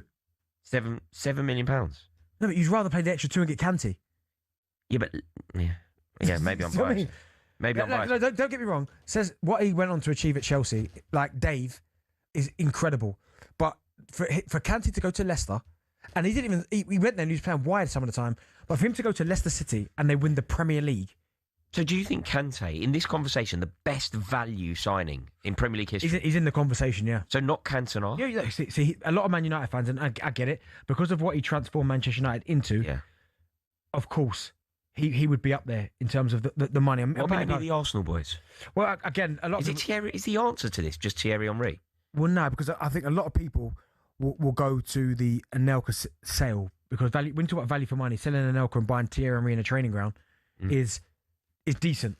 But, I mean, I think there's been so many. I mean, someone's put Vardy, but Vardy was signed in the Championship, so it doesn't count. Yeah. We're talking about Premier League. Okay. Well, let us know your thoughts. If you are listening to this and you have a shout, who do you think is the best value signing that has ever been made in the Premier League? Anelka was 500,000. Give us a shout. 500 grand for Anelka. Yeah, it's big, you see. Big. Let us know. 03717 22 3344. Now, though, it is time for no Googling.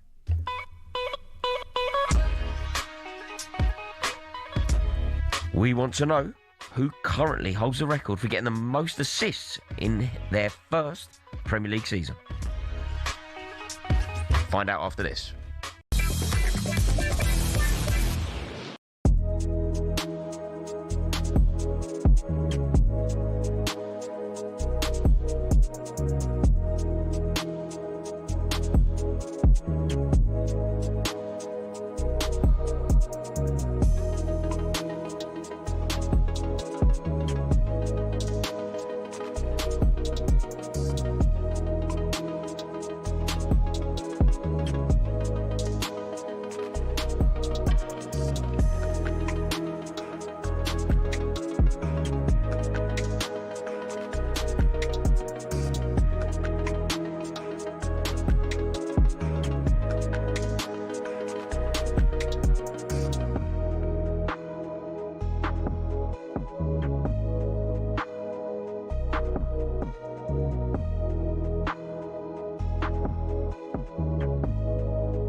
Ben White is to miss the rest of Arsenal's season and is set to be ruled out of the World Cup. A suspected knee ligament injury for Ben. He picked it up on Sunday. I think it was a 50-50, wasn't it? It was Somerville of West Ham. Now, up until now, Tuchel has ignored Trent Alexander-Arnold since his move to Real Madrid this summer. Could it be goodbye Ben and hello Trent? What do you think? My gut feeling is Tuchel just doesn't fancy Trent, no matter who's fit or not, to be honest, from a defensive point of view. That's how it feels. The recent squad, he had, 36, and he didn't put him in, so I don't see why I'd be putting him in now.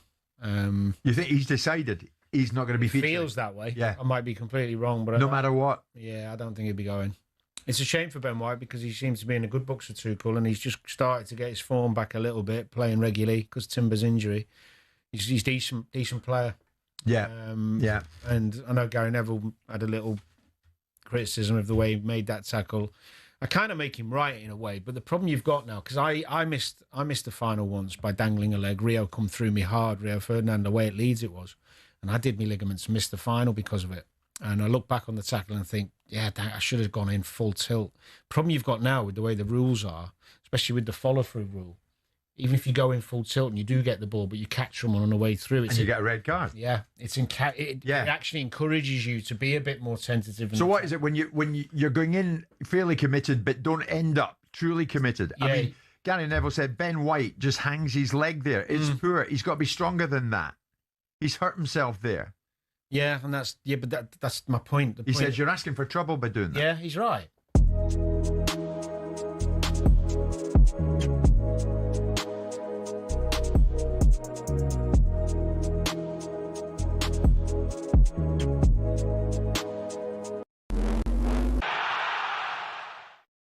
It's our understanding Michael Carrick has been offered a 2-year contract at Man United with an optional extra. But the current interim boss didn't offer any clarity when asked this afternoon. There's 2 games to go, right? So we knew, apart from that, there's not much else I can say. Is probably what you'd expect. I think the situation is pretty clear for us all. So same as in terms of preparing for the game, really planning for that, and it doesn't change. They take on Forest on Sunday, live and exclusively on talkSPORT. Now, we're not expected to get a verdict on the Southampton Spygate investigation today. We've also been told any verdict would not be able to be taken to the Court of Arbitration for Sport. Next, Martin O'Neill has doubled down on Celtic's penalty from midweek. I think it's a penalty. I think he's handled the ball. Also had his arm around his neck as well too, but that's beside the point. When you see it again properly, it is a penalty. And Fabio Wardley's triggered his rematch clause with Daniel Dubois. Promoter Queensberry has said all parties will now work towards a rematch of their Fight of the Year contender for later in 2026. Get more at talksport.com.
I'm loving it. I'm loving it. Tune. I'm loving it. Who's this? Is this yours? You've actually chosen this, though. Do you like a bit of Justin Timberlake, JT? No. What? No, of course I don't like Justin Timberlake. Mate, I'm not a 12-year-old girl in, 2008. You don't like Justin Timberlake? No. What do you think I do? Listen to NSYNC when I get in my car. Do you know what, Jack? You're 100% right. He don't help himself. Although Bye Bye Bye by NSYNC was actually a banger. I'll give you that. I'll give you that. So we can go back to 2003? Yeah, Bye Bye Bye was a banger. But of course, Justin Timberlake isn't what I'm going to go. Isn't my go-to music. No, I like because Benji, I'm not a 12-year-old girl. Wow, honestly, he don't help himself, does he? Don't help himself. Justin Timberlake, unbelievable artist. Crazy. Absolutely. Which will I go to then? Let's just find out a bit about Rory. Okay, ready? Prince, Oasis, Blur, Ocean Blur? Country, Stone Roses, Mar Baker by Boney M. That's a banger. You was talking about Boney M. Boney M is superb, mate. You can't go wrong with a bit of Boney M. That's just... Pet Shop Boys. Can't go wrong with a bit of Pet Shop Boys. Jeez, man. All right, fair enough. Right, this is what I'm dealing with. Justin Timberlake. You are listening to Drive on talkSPORT with me, Rory Jennings, and Darren Bent. Boney M over there. Still to come. We'll have some fun with the best of talkSPORT, but first, a few moments ago, we brought you our second no Googling of the afternoon. We asked who currently holds the record for getting the most assists in their first Premier League season. First Premier League season, Benji, most assists. Who was it? Ooh. Who did they play for? They played for Manchester United. Oh, in a debut season? Debut season. I'll give you a clue. Bruno. 92-93. We may have been... Cantona. It was Cantona. It was Cantona. I think the answer to the previous question, I know that you kept saying that it was Sol Campbell and whatever else. Seamus Coleman, of course, deserves a mention here. The answer is Cantona. The answer just has to be Cantona. 2 doubles. They win the league every season he plays for them. He gets banned for a season, they don't win the league. He comes back, they win the league again. He then leaves and they don't win the league. Cantona goes to Leicester, they win the Prem. What's easier to do? Win the Prem at Man United or the Prem at Leicester? That's true. Although Manchester United were on a bit of a blip. But you are probably correct. Now, it's time for Drive Worldwide, where we take a look at some of the biggest talking points from across world football.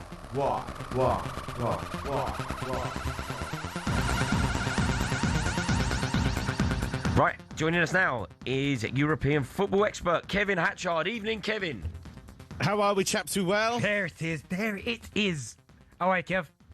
I'm very good. By the way, that was the most grudging, I think you're probably right, I've ever heard, by the way. I enjoyed that very much. Who do you think, Kev, then, is in Premier League history is the greatest ever value for money signing?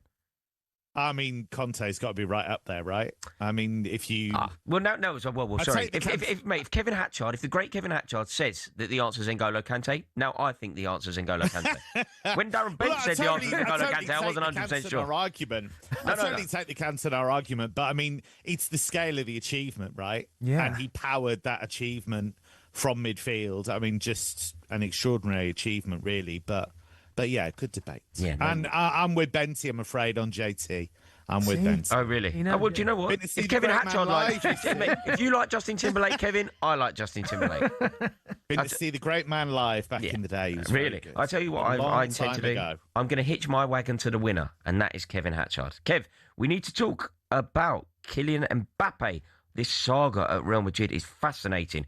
He was whistled by his own fans as he came off the bench in the 69th minute against Real Oviedo, and he also claimed that the manager, Alvaro Arbeloa, has told him that he's now 4th choice at the club with regard to the strikers. That can't be correct, can it? Yeah, this is really weird, and I'm not quite sure what the plan is here. So he went to the mix zone after the win over Oviedo. He came on as a sub. He was booed roundly, and then spoke to the press and said a variety of things, including the fact that the coach has told him he's the 4th choice striker behind Master Antuono, who's not even a striker. So that was a really weird thing to say. And said that it's okay, he'll train and he'll work hard. But that was then put to Arbeloa, who said, I said no such thing. I don't know where he's got that from. He said, maybe I miscommunicated, tongue in cheek. And he said, we haven't even got 4 strikers. So how would he be 4th choice as a striker? So I don't know whether Mbappe is just getting a few digs in at Arbeloa before Arbeloa inevitably moves on from that role. Certainly, he's talked up Xabi Alonso and the relationship that they've had. So I think there's probably a thinly veiled dig there at Arbeloa as well. But there is a growing problem here, and it's that the Real Madrid fans are not happy with Mbappe. He went on holiday recently when he was injured with his girlfriend. He went to Sardinia. Now, on the face of that, there's nothing wrong with that. He was told he was off effectively while he recovered from injury. but the timing of it was seen to be poor by the Real Madrid fans, and they're not happy in general with the fact that the players seem to ride roughshod over whoever the coach is. So the numbers are great from Mbappe, goals, assists, you name it. But there is a disconnect, I think, at the moment between Mbappe and the Real Madrid fans. How does it resolve itself then, Kev? Because, listen, Mbappe for me, and I've said it before, I think he's the best striker on the planet. I think he's the most complete in terms of he can do everything. But how does this resolve itself? Because he's gone to Real Madrid. If he was to leave there, I'm not quite sure where he would go, because I just don't think there's too many places for them, although people would, of course, make space for him. How does it resolve itself? Jose might be coming in as well. Can you see this all kind of working in Mbappe's favour? Like, what's going to happen? Yeah, well, I think dropping a Jose Mourinho-sized grenade into the environment is probably going to be a great idea. I'm sure that's going to work out brilliantly. I think that's the fascinating thing, right? And it does seem as though Florentino Perez, the president, who's had his own weird press conference this week, he is pushing through the idea of Mourinho, and it's not universally popular. But I think there's an element of Perez saying, well, look, we tried it your way with Xabi Alonso, and look how that turned out. So now I'm going to take charge of this, and the man I want is Mourinho. Now, we left on decent terms with Perez. He won La Liga. He won it with 100 points. I think he's still seen by Perez as somebody that can compete at the elite level, even if the recent evidence might dispute that. And that's going to go one of two ways, right? It's either going to be a disaster, him butting heads with Mbappe all season, or he's going to talk up Mbappe because he knows that Mbappe is one of his best routes to actually winning stuff. So I agree with you about his future. There's a very, very short list of clubs that can afford Mbappe and that he would consider. So, and he's wanted to make this work for a long time. He's wanted to go to Real Madrid. He's wanted to win stuff. It just so happens that he's arrived and they haven't won anything yet. And Kevin, do you think there's a world where one of Kylian Mbappe or Vinicius Jr. will have to leave? Or do you think they can actually play together in a successful side? Yeah, it's a really good question, because I think my belief has always been they can play together in terms of, you know, technically and tactically, you can find a way for them to play together. I think the wider concern is whether you can get both egos in that team. I'd like to think both of them could compromise. There have been games where they have, but we're going to find out really, really soon, because Vinicius Jr. only has a year left on his deal. Real Madrid wants him to sign a new deal, or that's what they've been briefing for quite a long time, but they're still too far away from his people in terms of the numbers. And they've done this before. They've been happy to stand their ground before with big name players, and they don't panic about these things. Their feeling is, well, look, we're Real Madrid. You should want to play for us. We shouldn't have to bend over backwards to keep you. And they also know in the back pocket that Saudi interest is still there, and they could make an enormous amount of money selling him to a Saudi club. So that's going to be the first test of that, I think, is how hard are Real Madrid going to push to get a new deal for Vinicius Jr. over the line. Yeah, fascinating story that we will keep you abreast of as it develops. Right, Kevin, we need to talk about Harvey Elliott, because RB Leipzig could offer him a chance to revive himself after his miserable spell at Aston Villa. What are you hearing out of Germany regarding this one, Kev? Yeah, the interest in him has been there for quite a long time. It's actually been there even before Jurgen Klopp got to this kind of overarching Red Bull position where he's kind of supervising a lot of different clubs. But of course, he knows Elliott really, really well, so that's going to be a factor in any kind of negotiation. And Leipzig, he fits that kind of profile, you know, a good young player with, I think he would fit in their system under Ole Werner. They're going to have to make the squad stronger because they've qualified for the Champions League. The money is an issue potentially because they're going to have to make some big sales. I don't think Diomande is a player they want to, well, I know Diomande isn't a player they want to let go of this summer. They're keen to keep him for at least one more year. But Castello Jr., or Castello Luqueba as some know him as, he is a player that could be available, and he's probably got to that stage with Leipzig where a lot of players do, where he wants to move on and they're quite happy to do a deal at the right price. So if they make decent money for that, and if they turn some of the loan moves they've had into permanence, there might be a bit of wriggle room maybe to bring him in on loan with an obligation or on loan, with a view to a permanent deal. But I think he would get some regular game time at Leipzig if he came in. Kev, just a quick one from me as well about Manuel Neuer. Obviously retired 2024 after the Euros, but he's held talks with Nagelsmann about a potential return for the World Cup. Can you see this happening?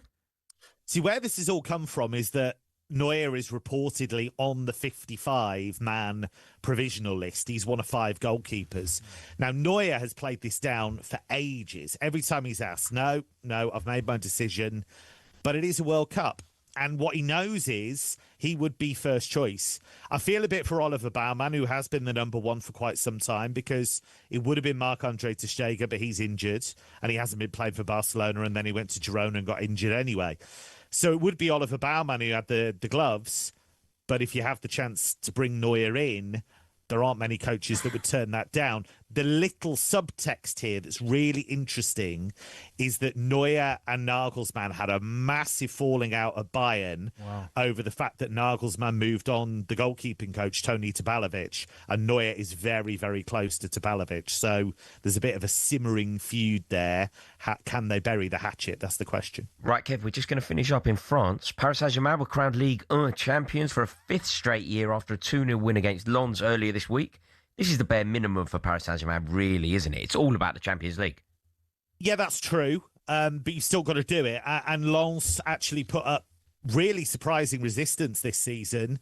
I think if that game had been earlier in the season and Lens had have won it, that might have put some real pressure on. But Luis Enrique said, of the ones that I've won, this has been the most rewarding and the most difficult because Lens have been incredible all season, and they have. They've qualified for the Champions League. They've reached the final of the Coupe de France. Pierre Sage, the coach, has done an unbelievable job, which is why he's being linked with Crystal Palace. So, yeah, PSG have won it, but they got pushed pretty hard this season and not by the team you'd expect. Amazing. Thank you very much, Kevin Hatchard. Cheers, Kev. Cheers, guys. Phenomenal work. Right, next up, we're going to be bringing you the very best of talkSPORT. You're listening to Drive with myself, Rory Jennings, and Darren Bent.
We've got Jason Bourne sitting in front of the back three. The ball goes over the top. Yeah, but Jason Bourne's just going to eat everyone up. You got Shaggy running in behind No, Jaws. Shaggy's didn't make the team. You binned him. Who's there? Talkie, Jaws and Scooby-Doo.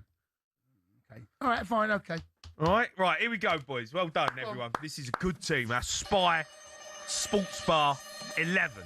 In goal, we've got Octopussy. Tell us why. It's just good arms. Good arms. They're not... Back three. Arms and legs. We've got the back three, the walkie-talkie, Jaws, and Scooby-Doo. Solid back three. I'm happy with that. Up and down Scooby-Doo, walkie-talkie, good community, Jaws, edit and kick it. Jason Bourne in midfield, eating everyone up with the binoculars for vision in the middle of the pitch. Inspector Gadget, player number 10. The main man, does everything. He's got the lot. Johnny English, out left. Can go missing. Can be a bit of a mess, but he always comes up with something. Right wing, the Maverick. Got the mojo, Austin Powers. And then up front, we've got the fake moustache, he's good in the box. And we've got James Bond, because he shoots to kill. That is I think we pulled it together, you know. Bar 11 on Spying. All right, and we're going to carry this on, by the way, guys, because up next, it gets better.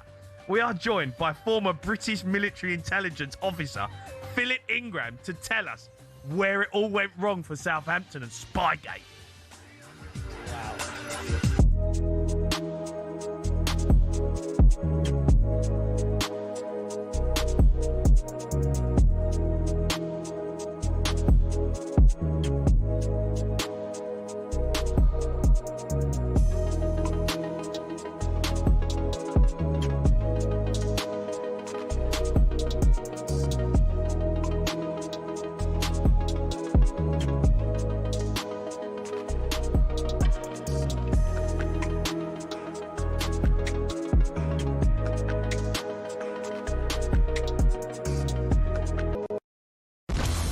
ready to get that winning feeling with talkSPORT Win? Because we're giving one lucky listener the chance to win a massive £25,000. Oh my God. Go to talksport.com/win to enter now, and you could win 25 grand in your hand, tax free. Oh, that's incredible. Get that winning feeling courtesy of talkSPORT Win. Thank you very much. Find out how to enter now at talksport.com/win.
Listening to Drive on talkSPORT with me, Rory Jennings and Darren Bent, in partnership with Giacomo. Get fresh looks and great brands from Giacomo. Still to come, we'll be looking ahead to tomorrow's FA Cup final. That is, of course, live on talkSPORT.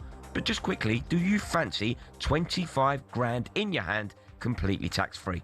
At talkSPORT, our competition's just got a whole lot bigger, with even more prizes up for grabs to give you that winning feeling. Head to talksportwin.com to enter and for full terms and conditions.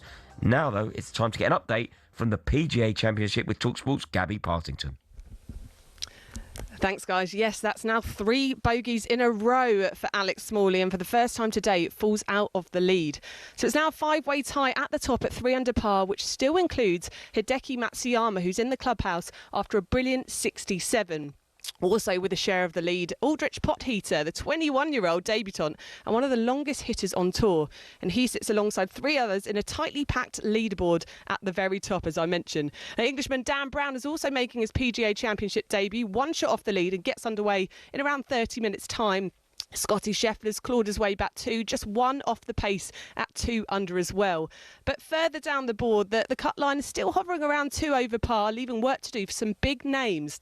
Rory McIlroy, who's out at 7:05 UK time, he's at 4 over par and searching for momentum, whilst Bryson DeChambeau, who goes out 20 minutes earlier at 6:43, he sits at 6 over and facing a much steeper climb to reach the weekend. Still very much a stacked leaderboard for round 2 and plenty more movement still yet to come. PGA Championship update on talkSPORT with Arnold Clark. Get the UK's best used car deals, guaranteed.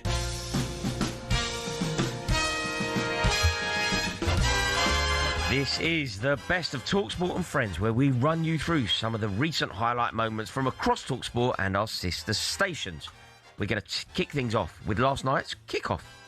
Natalie Sawyer was alongside the former Welsh captain Ashley Williams as the show got off to an unusual start.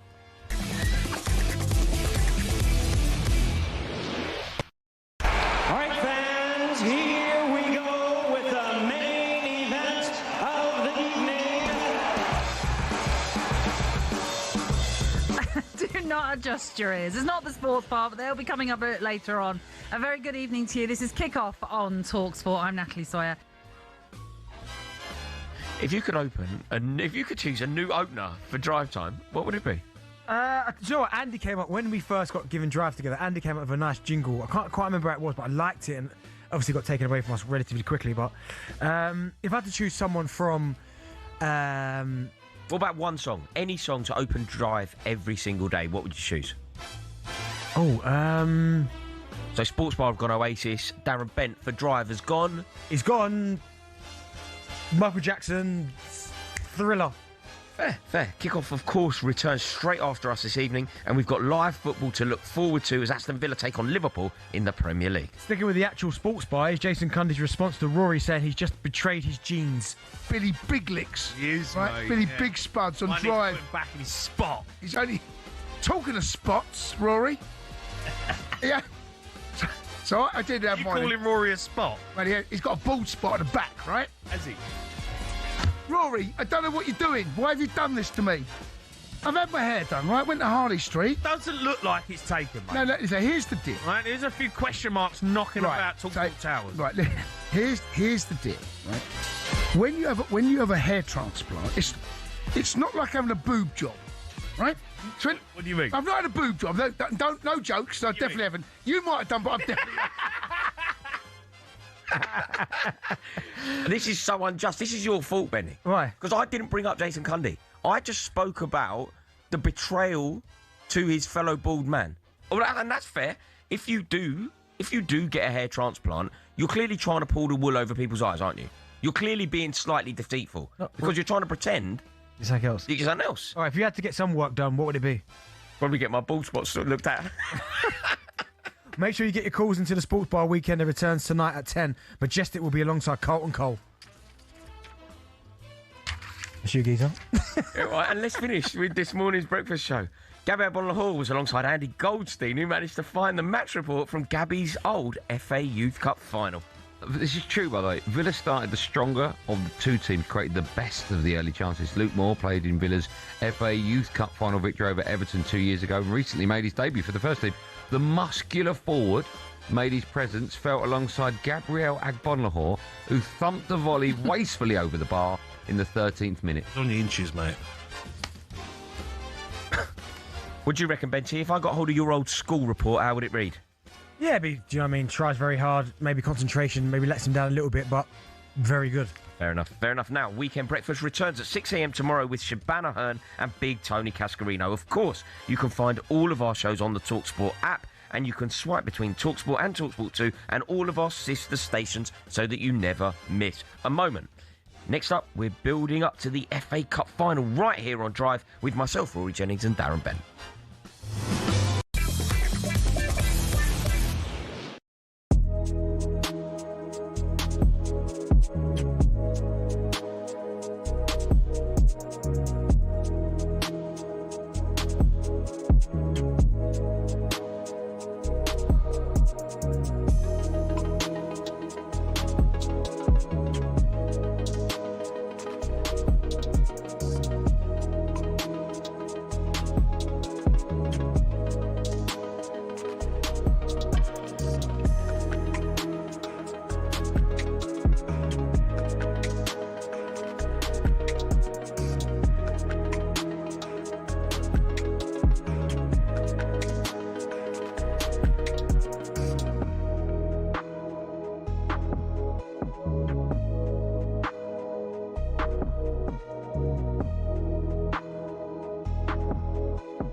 So what?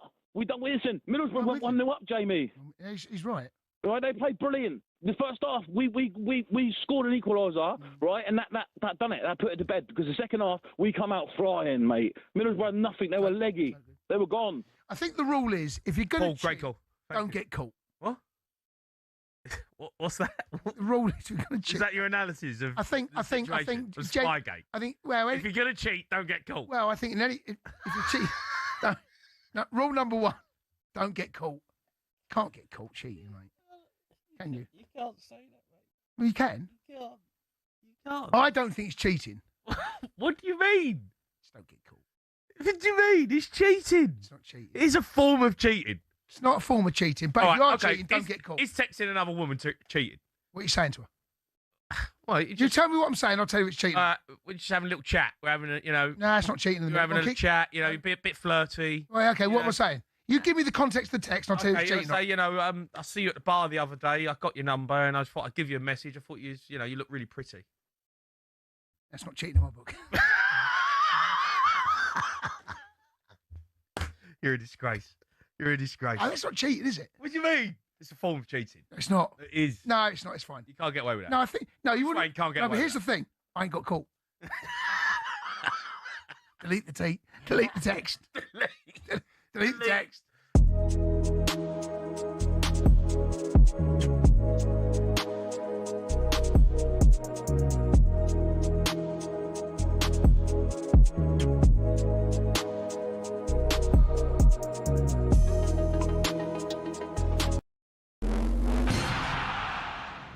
More green jackets have been lost at the 12th than at the Augusta City Dry Cleaners. Rory McIlroy knows this better than most.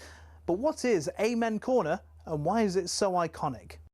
The famous sequence has always been there since the Masters began in 1934. It didn't get its name until '58 though, when American sports writer Herbert Warren Wint, on the left, wrote, "At the farthest reach of the Augusta National Course, down in the Amen Corner." He drew inspiration from the 1933 jazz song Shouting in That Amen Corner by the Dorsey Brothers. The reason behind its difficulty is all in the sand and the water. Tournament officials don't even bother to count the balls lost in there each year, such is the sheer number.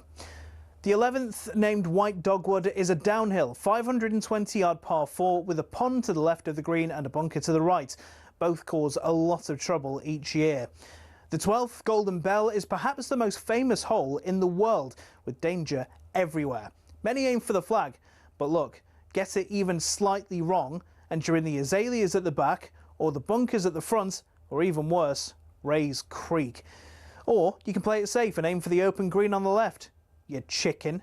Tiger Woods once said, if you make 4 bogeys from Thursday to Sunday, you're doing well. And the highest ever score on that hole? 13. It's a par 3. Tom Weiskopf in 1980 was the sorry soul. Often the iconic Ben Hogan Bridge is the only thing players enjoy about Golden Bell. Even if you escape there unscathed though, you met with Azalea, the dogleg par 5 13th. It tempts players to go for the green in 2, but cut over those trees on the left at your peril. Every year, it seems, Amen Corner destroys someone's dreams.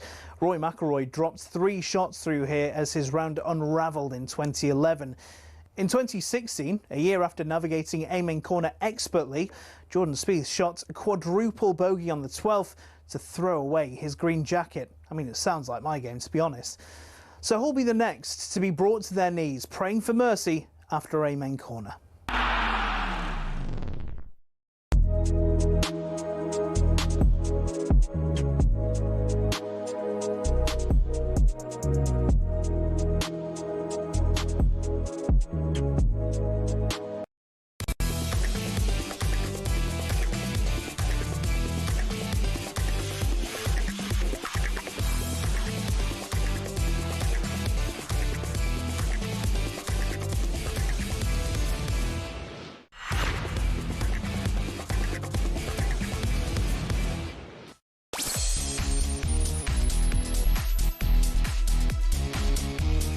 You're listening to Drive on talkSPORT with me, Rory Jennings and Darren Bent.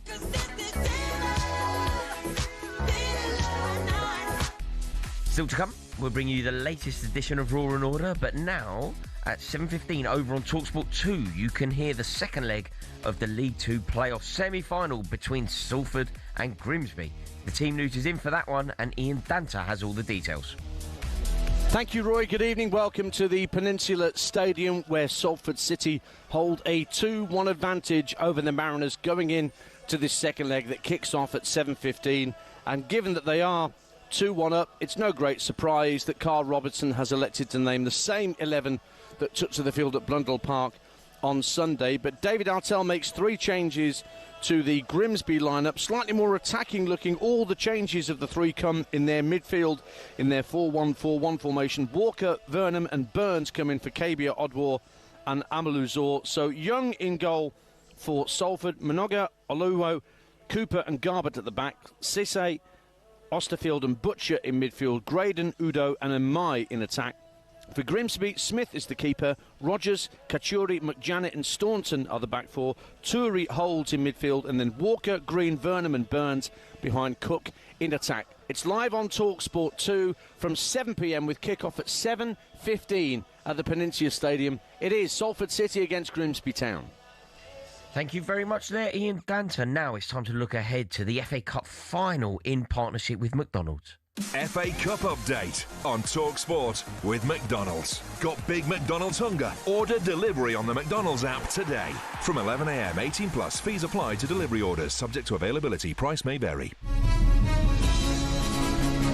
There are never any guarantees in the FA Cup. Wide to Neto, who's in the area, produces a cross. Enzo Fernandez is there, and he heads it home. There's a sense that there's no accountability, that they have no consequences. Yeah. And we have got some good players. There's some genuinely world-class players there. Palmer is striding up to the edge of the area, gets it back, and arrows it into the top corner. There's always pressure. There's pressure to win every game, but this game as well, there's pressure. We have to accept that and embrace that. And the Eagles have landed it.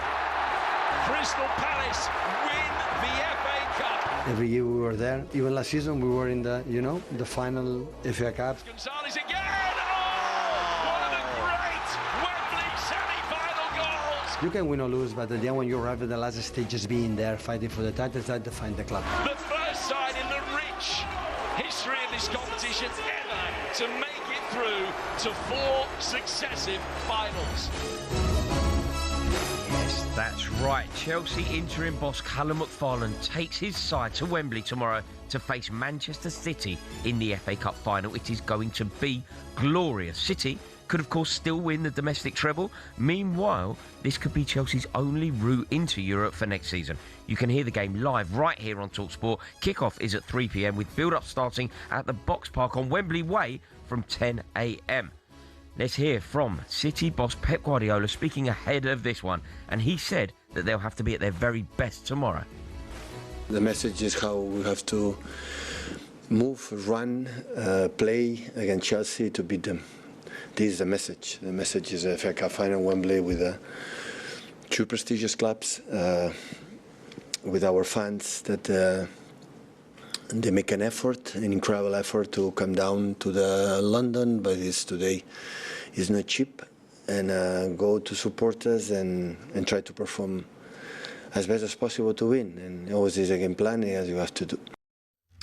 I'm buzzing for this final, Benty.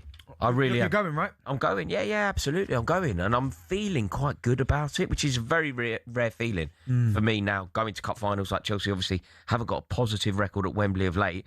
But I also don't generally go into a game against Man City with any optimism. But for some reason, I've got a feeling we can do it tomorrow. I'm trying to think. So the last time you won the FA Cup was what, 2018? 2018. Yeah, that would have been like Antonio Conte's team. We beat Mourinho's Man United. Yeah. Remember Hazard? Phil Jones brought down Hazard. Yeah, I remember. Yeah, no, but listen, it's going to be, obviously Man City are going to go into it as favourites, and rightly so, because they're just, at the minute, a better side than you. Obviously, your side's in a little bit of chaos with the manager situation. Do you know what the problem I find with Chelsea is? Just the trust element. I don't know what players in your dressing room I trust and which ones I don't. I think too many of them this season, and maybe previous seasons, have almost let you down a little bit. Like there's players we know. Like if Cole Palmer turns up tomorrow, Chelsea have got a very good chance of winning the game. But obviously he's not been quite there. And okay, fair enough. You not forgive him, but you can kind of go, well, fair enough. There's been so many moments where he has been the difference. But I think big performance from people like Neto, Garnacho, these type of players where you're like, well, when are they going to kind of show up and go, right? This is the perfect, for me, platform for them to go, right, this is where my almost Chelsea career gets going. Yeah. Do you know who needs to have a massive game for us? For us to have any chance in this fixture, I think Enzo Fernandez really does need to. Where do you stand on him? I'm not a huge fan of his. I don't rate him that highly, but what I must say is, this season he has been the jewel in the crown of our midfield. Caicedo has gone off the boil. You know, the conversation that we were having a few months ago, probably around Christmas time, is it Caicedo or Rice? Rice has left him standing. Rice has become one of the best players in the world in his position. Yeah. Moises Caicedo is most certainly not. Enzo Fernandez, though, has picked up the slack. He's scoring big goals. He plays with a right edge. He's got that winning mentality that I love. And I think this Chelsea team, I don't think they're loving the manager. I don't think it's a particularly happy camp. But what we saw in the semi-final performance against Leeds is that when there is the carrot of a trophy at stake, when the eyes of the world are on the game, and there is nothing more magnificent than playing at Wembley in the FA Cup final. Yeah. You know, like when the music starts, Abide With Me will be sung. That's football for me. Like, that is going to be proper. Yeah. We don't need any K-pop. It's going to be Abide With Me, and it is going to be sensational. I think that the Chelsea players will effectively play for themselves. And we saw them do it against Leeds and then put in that terrible performance against Forest. At Wembley against City, I think we can do it because we have to. City are vulnerable. Do you know what it is as well? I look at, and you said about Enzo Fernandez there, and you said about Caicedo. I almost feel a bit sorry for Caicedo because for such a long time, he's almost been holding the flak down in the midfield on his own, like doing everyone's work. So I think naturally there was going to be a drop-off, but I still think he's been exceptional, Caicedo. But I just look at, there's a number of your players I'm just not sure about. I look at Gusto, for instance, as a right-back for Reece, cover for Reece. Don't think he's good enough. I just don't. I'm not quite sure. Hato, Santos, Fofana, you bought him for a lot of money. Hasn't really. I know he's had big injuries, but you haven't really seen it consistently.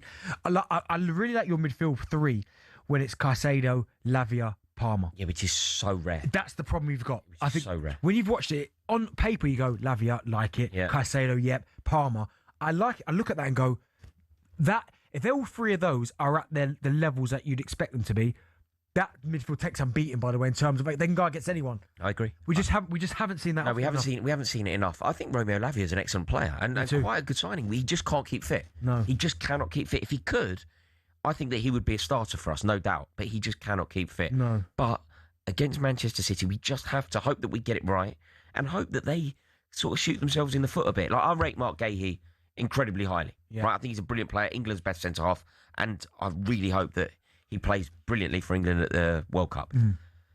But that moment against Everton, you know something? Gosh, Mark Gahey's consecutive cup finals, and consecutive cup finals, Palace, and now this, so he could make some history. But if we can just get at them, if João Pedro can get at Gahey, maybe just make it as awkward a spot as possible because City have lost the last two cup finals in a row. FA Cup could be a hat trick. Yeah, last two FA Cup finals in a row. So, what kind of team are you looking for from Chelsea? Because I almost feel like you talk about big players and big moments, right? And I look at Cole Palmer for Chelsea, for instance, and he had that unbelievable breakout season under Pochettino, where, if I'm honest, when you bought him for 40 million, I thought that's a bit expensive. Then what he went on to achieve that season, I went, oh my goodness, you've got him for a bargain, like a cut price. Then I look at his moments in the Club World Cup and what he did to PSG in that final. It finished with 3-0. It should have been probably 7. The way he played that first half, he was incredible. We haven't seen too many of those moments from Cole Palmer. I think if Chelsea are going to get anything from that game tomorrow, I think Cole Palmer, and he's a big game player, he's number 10, he's the guy. I think he's going to have to play well tomorrow. Yeah, Cole Palmer is the best player at the club. I honestly think that Cole Palmer is a world-class player. In fact, we'll talk more about Cole Palmer imminently. But now, should we hear from Chelsea interim boss Callum McFarlane? And he was asked if he'll prepare for this game any differently to the previous ones in charge. I think it will be very similar from our standpoint. We'll prepare. We'll have the same process in the way we work day to day. Whether it's meetings with players, individual meetings, it will all be the same, and we'll try and make it as normal as possible and try and get the same sort of performance we got against Leeds and Liverpool. But it's a massive game. You can't hide away from that, and we all want to win that game. Yeah, I mean, I completely agree. It is huge, isn't it, this? It is huge. Yeah, I think it's on a knife edge. Do you agree with me, Darren, or do you just feel like City are going to... No, do you know what it is? Listen, I've watched, even though I'm an Arsenal fan, I've watched Chelsea for such a long time because my dad being a season ticket holder for... I can't even tell how long he's been a season ticket holder there. And the amount of games I've been to watch Chelsea, I've watched Chelsea on the TV where I've given them no chance whatsoever. You can go back to 2012, beating Bayern at Bayern in the Champions League final. Bayern hit the post I don't know how many times. With a better side, you got the result there in that one. Even the last Champions League final against Man City, where I remember the build-up was Man City going to win this. Pep's first Champions League. You rolled them over in that one. I've seen it so many times. Even the PSG won the Club World Cup final. People saying, "Hey, you'll get smashed. This is the best team on the planet," and it went the other way. So I don't think this will be a foregone conclusion like people think. I think it's in Chelsea's DNA and the club heritage that if they've got to pull out a big game, they can do it. We can. And look, I'm a Chelsea fan, and I believe that I'm a Chelsea fan, and I honestly believe that we can do it. Let's hear from Boovy, who is a Manchester City fan, broadcaster and YouTuber. Let's hear what he has to say. Yeah, my message to Roy is that Manchester City are trying to stop Arsenal from winning the Premier League title. So all Manchester City fans need Chelsea to do City a favour and just not win the FA Cup final, not cause an upset. Because if Chelsea win the FA Cup final, it could derail any hope of Manchester City stopping Arsenal winning the title. It could completely deflate the room. So I'm begging Rory to influence it however he can. No Chelsea upset in the FA Cup final. Do you see what that guy's done? Well, he's done it. Look, I know him very well. He's a friend of mine. But I know him. I know what he's doing. He's used the term upset twice. It's not an upset. Chelsea beating Man City isn't an upset. He's talking about the word upset in the FA Cup as if it's Ronnie Radford playing for Hereford. Yeah. Like, Chelsea winning the Cup, you can't call it an upset. Do you see what he's trying to do there? He's trying to position it that David versus Goliath. Yeah. I hear that. Yeah, although I suppose, do you know what? The one thing where you could say that, has there ever been a cup final where the disparity between the two managers is so great? Like Pep Guardiola, I don't think this, I think Sir Alex Ferguson, but some would argue Pep Guardiola, the greatest manager of all time. Yeah.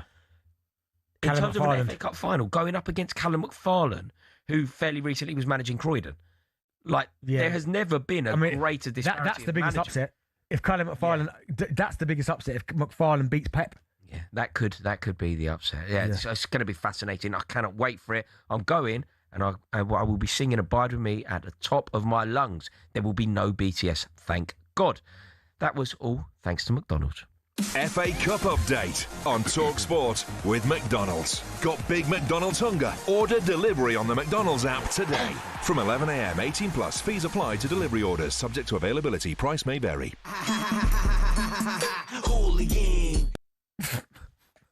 It is talkSPORT. You're listening to Drive with Rory Jennings, me, and Darren Bent, him.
As we alluded to yesterday, Southampton are likely to face a sporting sanction if they're found guilty of spying charges. As a result, they could end up being thrown out of the playoff final to be replaced in that final by Middlesbrough instead, the team that they put out last night at the semi-final second leg stage. We said we'd look into this more thoroughly from a financial, legal expert point of view, and the very man who fits that bill is sitting to my right. Stefan Borsten joins us live in studio. And Stefan, good morning to you. Hi. We'll get into how this may or may not play out in the courts. Is there a precedent, Stefan, for chucking a team out of the playoffs? Well, it happened to Swindon, but it was different. Well, not in terms of the playoffs, but in terms of sort of annulling the promotion. But it was a different situation. I mean, there's no situation where you've had it all come to a head within this small window around the playoffs. In terms of spying / espionage, there's really very few cases anywhere in football in respect of this. So you've got the Leeds situation that we know about, where it was systematic. They ended up with a £200,000 fine. And effectively, the other part of the sanction was to vote in favour of the rule that then came in. This rule that we're now talking about in terms of the 72-hour rule. That was part of the agreement on that. So that brought the rule in. The only other case is actually from the from the Olympics with Canada's women's team, and FIFA in 2024 docked them 6 points.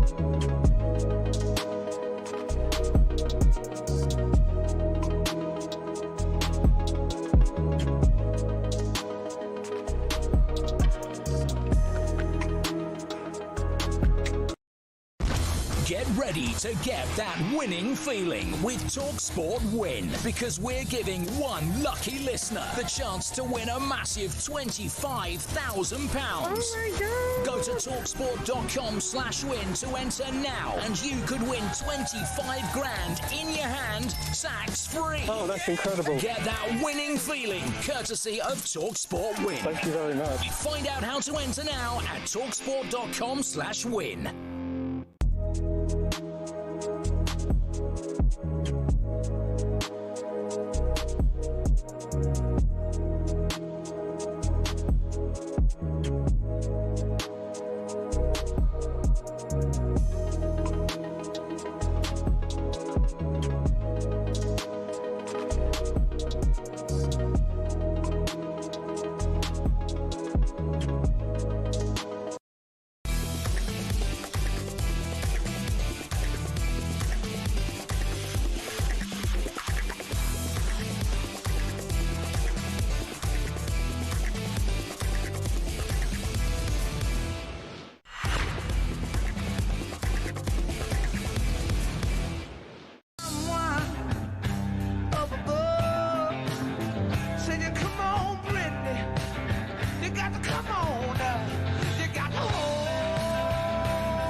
To Drive on talkSPORT with me, Rory Jennings and Darren Bent, in partnership with Giacomo. Style and brands for every man. Still to come, we'll get the latest Spygate developments, but just quickly, defender Marco Senesi will leave Bournemouth when his contract expires in the summer, and Paris Saint-Germain are among the clubs interested in West Ham midfielder Mateus Fernandes. Now though, it's time for this. So you're 100% sure Mum and Dad ain't going to be in the cafe or the chippy? You can't just lock her away. Craig Dixon, I'm arresting you. You do not have to say anything, but anything you do say, I can take him down, given his evidence. This is Raw and Order. Well, if you need the big guns. How long ago was you in Doctor Who? Doctor Who was 20 years ago. Yeah. And EastEnders was when? About the same sort of time. Wow. Yeah, there's no need to bring this up. There's no need. And the bill? Bill. I thought it was in the bill, yeah. Every actor did the bill. It was a great safety net. Was you in Casualty? I did What? No. Why do you know all this? What are you doing? No, serious question, right? Did you play 3 different characters in Casualty? At least 3 different. But why do you know all this? Huh? Why do you know all this? Do you know what the worst ever episode of Casualty I did? We used to film it in Bristol. Yeah. Do you know what? This is like the low point of being an actor. The storyline for me was I was in hospital, obviously, because I was snogging my girlfriend and we both had braces and our braces got like intertwined. So basically I'm an actor, she's an actress, and we just spent the whole episode just sort of mouth to mouth pretending that our braces were intertwined while we ultimately had to get them fixed by Dr. Clive or whatever he was called. And how come the acting stopped? Well, I don't think I could have been very good at it. I imagine that was probably the major. Oh no, probably the main issue. You've been in a lot of stuff. You think? No, it just. Do you know? I started working in telly. I started working behind the scenes, and anyway, what we will do now is talk about our feature, Raw and Order. We will talk about our feature, Raw and Order, where every day this week we've been given 5 players based on a certain category, and we simply have to rank them in order from 1 to 5. It sounds simple, but it never is. So far, we've ranked English wingers as well as our number 10 options ahead of the World Cup. So it's only right that we finish this week by discussing our strikers, the 5 players that we have put in order, that we have to put in order today. Just start from 2 down to 5. 5 players that we have to put in order. The players that we have to put in order are Harry Kane, Ollie Watkins, Dom Solanke, Danny Welbeck, Liam Delap. I think Benty and I are in agreement that Harry Kane will be number 1. Correct. Right, so from 5 up, can I kick us off? Go on then. Obviously, the worst player on this list is Liam Delap. Yeah, I mean, he's the one who's untested. So there is an Ipswich fan in our gallery who is furiously shaking his head at me, but the correct answer here, I'm afraid, is Liam Delap. Liam Delap is undoubtedly Chelsea's worst centre-forwards. Nah, he's been injured. He ain't really been given a fair crack at it yet. So no, but you know when you just know. No. You just know. I don't know. I know. Sometimes I just know. This is Timo Werner levels all over again. Nah, Chris Sutton. This is Chris Sutton levels all over again. They were bad. Well, Robert Fleck was worse before Robert him. Fleck, yeah. This is Robert Fleck. No, I'm gonna, and on this list, yeah, you go to Delap 5. Yeah, untested. Yeah. Delap 5. Who's that? Give me the other ones. Solanke, Welbeck, Watkins, Kane. Solanke at 4. Agreed. Solanke at 4. Mate, we're going to do this easily, aren't we? 1 is Kane. Number 1 is Kane. 3 is Ollie Watkins. Oh, no, I disagree with that. Welbeck is a better player than Watkins. Darren. Okay, but still, there's still 2 more spots. I'm still not having... I'd have... No, there's not. This is it. So you've got Liam Delap 5. Yeah. Dom Solanke 4. Yeah. Danny Welbeck... Ollie Watkins 3. Yeah. Danny Welbeck 2. Harry Kane 1. No, I'm going to go Watkins 2, Welbeck 3. If you were the England manager, Darren Bent is England manager. Yeah. And you can take a striker, just one striker, to back up Harry Kane. I take Watkins. Watkins over Welbeck? Yeah, Welbeck's... Never. Welbeck's been brilliant this season, but Watkins, the last few seasons, again, even now, he's picked up form in terms of scoring goals again. Danny Welbeck is everything that Ollie Watkins should be. Danny Welbeck is a better player than... Potentially, but I've seen Watkins semi-final with Netherlands turn, bang, goal. I think that... Isn't it funny how Danny Welbeck, a decade or so ago, was sort of not good enough to play for Manchester United? Yeah. And now he's scoring goals for fun in the Premier League. Has the Premier League centre-forwards deteriorated, or has Welbeck got better? No, or both? You're talking about, again, you go top goal scorers in the Premier League, right, and Welbeck get 13 Premier League goals. That's, for him, decent. Watkins had, by his own standards, a poor season. He's 1 behind. So it's... Yeah, but one's playing for a team that are qualifying for the Champions League and one's playing for a team that... are qualifying for the Champions League, but because of Welbeck. No, yeah, Welbeck's been brilliant. I played with him at Sunderland, spent half a season with him, and you can see the quality that he had there. He's a class player, isn't he? Yeah, he's class. Do you know what it is? He's someone who's got better with age because he just understands the game more now. Like, not everything's about pace and energy and... Do you know what I mean? He knows when to stand still, when to move, when to lay off, when to just pick up a little pocket of space, when to maybe... Because sometimes the best form of movement in and around the box is not to move at all. Just stand where you are and let everything go on around you. And he's learnt that and he's got better at that. So... No, I rate him so highly as well. I'd take him to the World Cup, no doubt. Yeah. Danny Welbeck would definitely be in my squad. But you happy with the list? Yeah, I've got my list is Delap, Solanke, Welbeck, Watkins, Kane. I think you are correct. No, you've gone Welbeck number 2, and I've got no argument with that. Yeah, I've got Welbeck higher than you. Yeah. I've got Welbeck higher than you. Right, still to come. We'll get the latest on Spygate developments, but first, it's time for no Googling. Would you put Ivan Toney or Calvert-Lewin in this list? I would have put both ahead of Liam Delap. Jeez. As we want to know, out of clubs currently outside the Premier League, who has won the most FA Cups? Oh, that's a good question, that. I think I know this one. What? You will find out after this.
You've got Madonna, Shakira and BTS are going to headline the halftime show at this summer's World Cup final on July the 19th. The halftime show during last summer's Club World Cup in the United States between Chelsea and Paris Saint-Germain lasted more than 24 minutes. This is going to be the first time that there has been a halftime show at a World Cup final. I've got a terrible feeling that you're going to tell me you have no problem with this. No, I haven't got an issue with it. Oh, God. But then I'm used to... Listen, I love American sports. People know that. I love American sports. I love the Super Bowl halftime show. Of course, it's not going to be for everyone, and I get that. I've got no issue with that at all. But what they're going to have to do is make sure that they've got plenty of bikes in the dressing rooms, the warm-up areas to keep the legs moving, because I've been to halftime, 24 minutes. That is long, especially when the intensity of the game. Then you go in and you cool down a little bit, and then you talk about 25 minutes before you get yourself back out there. They have to keep warming. Aaron, you know when you say that you love American sports and you therefore don't mind the intrusion of a halftime show, I kind of get it. I went to a Super Bowl. Snoop Dogg was there. That was unbelievable. That one. Yeah, and that was great because it was a Super Bowl. But I wouldn't necessarily want that at an FA Cup final. I think when you buy into the American experience, you get the American experience. Why are we getting the American experience in a game that doesn't necessarily need one? Probably because it's in America. I think if it was elsewhere, it probably wouldn't be. That wouldn't be the case because it's in America. Although we started to get it in Champions League finals, haven't we? We've had Dua Lipa at a Champions League final. Yeah, you know, I get it. It's not for everyone, and I've got no argument. If people come on here and say, "Nah, it's rubbish, I hate it," then listen, you're going to get no argument from me. I just quite like it. But then also as well, it depends on the act. Like, listen, Shakira, I know a couple of her songs. Madonna, I'm not a fan of Madonna. I know she's a legend, but that's not my cup of tea.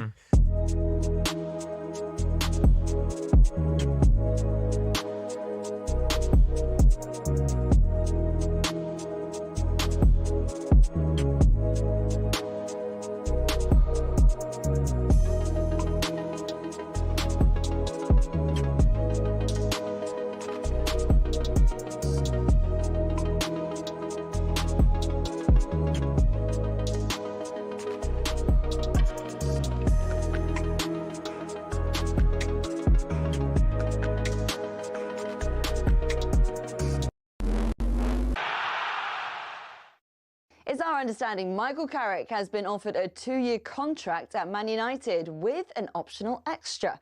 But the current interim boss didn't offer any clarity when asked this afternoon. There's 2 games to go, right? So we knew, apart from that, there's not much else I can say is probably what you'd expect. I think the situation is pretty clear for us all. So same as in terms of preparing for the game, really planning for that, and it doesn't change. They take on Forest on Sunday, live and exclusively on talkSPORT. Now, we're not expected to get a verdict on the Southampton Spygate investigation today. We've also been told any verdict would not be able to be taken to the Court of Arbitration for Sport. Next, Martin O'Neill has doubled down on Celtic's penalty from midweek. I think it's a penalty. I think he's handled the ball. It also had his arm around his neck as well too, but that's beside the point. When you see it again properly, it is a penalty. And Fabio Wardley's triggered his rematch clause with Daniel Dubois. Promoter Queensberry has said all parties will now work towards a rematch of their Fight of the Year contender for later in 2026. Get more at talksport.com.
Talking. Who's this? Bill in the back room there. This is serious. You know, no, I like this. This is from a guy called Dan, right? Dan Click, something like that. Hi lads, I'm a Chelsea fan, but I don't agree with Rory about Liam did that for us. In the words of Eminem, call me back for a chat. Truly yours, your biggest fan. This is Dan. That's unbelievable. That's impressive. I mean, it is impressive. And don't get me wrong, now we're talking about some serious artists. We've got the Sugar Babes here. Who's your favourite Sugar Babe? I can't remember the names. Really? Mucha? Heidi? Keisha? None of them, right? I was more All Saints, man. Really? Yeah, man. Yeah, no, I can get on it. Who's your favourite All Saint? Nicole. See, now we're in my world. Now I can do it, right? All that BCS nonsense. Yeah, I'll tell you a good Sugar Babe who didn't get the love that she deserved. Heidi. Are you talking about a musical ability? Heidi Range was a good Sugar Babe, and I will not hear any slander of Heidi's Sugar Babe. I just like them as a group. I like All Saints more. Yeah, Rocksteady was a banger. All Saints? Yeah. I like that Under the Bridge, I think it's called. Yeah. No, but All Saints bangers. Absolutely. I was, Nicole. I think Nicole was my favourite. Nicole Appleton. Yeah? Yeah. What's your favourite girl group? Destiny Child. Oh, yeah. Yeah. Right, now, finally, we're on we found a wavelength. We're like York and Cole now. It's just unreal. You are listening to Drive on talkSPORT with me, Rory Jennings, and Darren Bent. A few moments ago, we brought you the final no Googling of the week. We asked, I've got it wrong. Out of the clubs currently outside the Premier League, who has won the most FA Cups? Who did you say? In my head, I thought I knew the answer. I was really smug. Who did you say? I thought it was West Bromwich Albion, but it's not. Oh, wow, okay. Where do they play this team? They play in the Football League. Okay, I get that, but what area? In the northwest of the country. No. In the northwest. Okay. I'll tell you a player that's played for them. Yeah. In there. Hang on, I've got to think of an obscure player that's played for them. I think of an obscure player that's played for them that won't give it away quickly. We're off here at 7, just so. Okay. Any guesses? Northwest clubs. No, just give me a club that he's played for. Okay. Colin Hendry. Oh, Colin Hendry's he's played for Blackburn. Correct. I was convinced that was West Bromwich Albion. Why? I felt sure like I knew. No. Yeah, it's not. Smug. Anyway. See how far Smug gets you? Blackburn Rovers have won 6 FA Cups. Huge tally for them. Following us from 7 p.m. tonight, Hugh Wozencroft hosts live coverage of Aston Villa against Liverpool. Hugh? Me? Did I say it wrong? No, who did you say? Hugh. No, I'm here with you at 7. Oh, look what he's doing. Yeah, I hate that joke. Mate, if you love that joke... Joe, I apologise. Sorry, I'm betting that. I apologise. Did you do that? I bet you do the Motherwell joke and all, don't you? No. No? What's that? Sure, it's the kind of same sort of joke. I say Motherwell, you go, yeah, she's all right, mate. No, if I'm honest, listen, and no disrespect to north of the border, we love Scottish football, but we rarely talk about Motherwell on the station. Oh, really? Well, you should give him some love. No, I will do. Listen, I apologise. I like Motherwell. Nice club. Nice kit. You should, yeah. Nice kit, that's for sure. Right. 7 o'clock tonight, Hugh Wozencroft hosts live commentary of Aston Villa against Liverpool in the Premier League. We'll have team news from that one as soon as it drops. But now it's time to take a look at the latest EFL action in partnership with McDonald's. Benty's EFL Corner on talkSPORT with McDonald's. Got big McDonald's hunger? Order delivery on the McDonald's app today. From 11 a.m, 18 plus, fees apply to delivery orders, subject to availability, price may vary. And of course, it's only right that we get the latest on Spygate. We heard earlier today that Middlesbrough's request to be involved in the independent commission when the case is held next week has been denied. And a few hours ago, they released this statement. Middlesbrough FC notes that the decision of the disciplinary commission not to permit the club to intervene in the proceedings brought by the EFL against Southampton.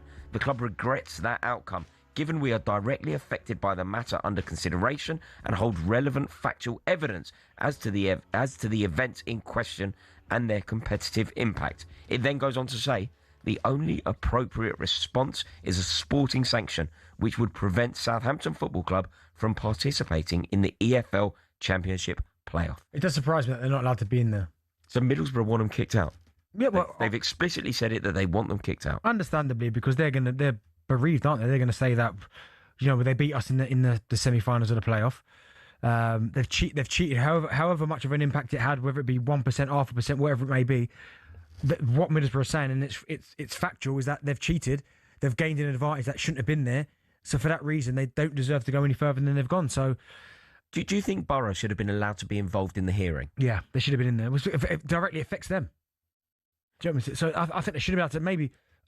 I don't see the benefits in them not being in there. Neutrality.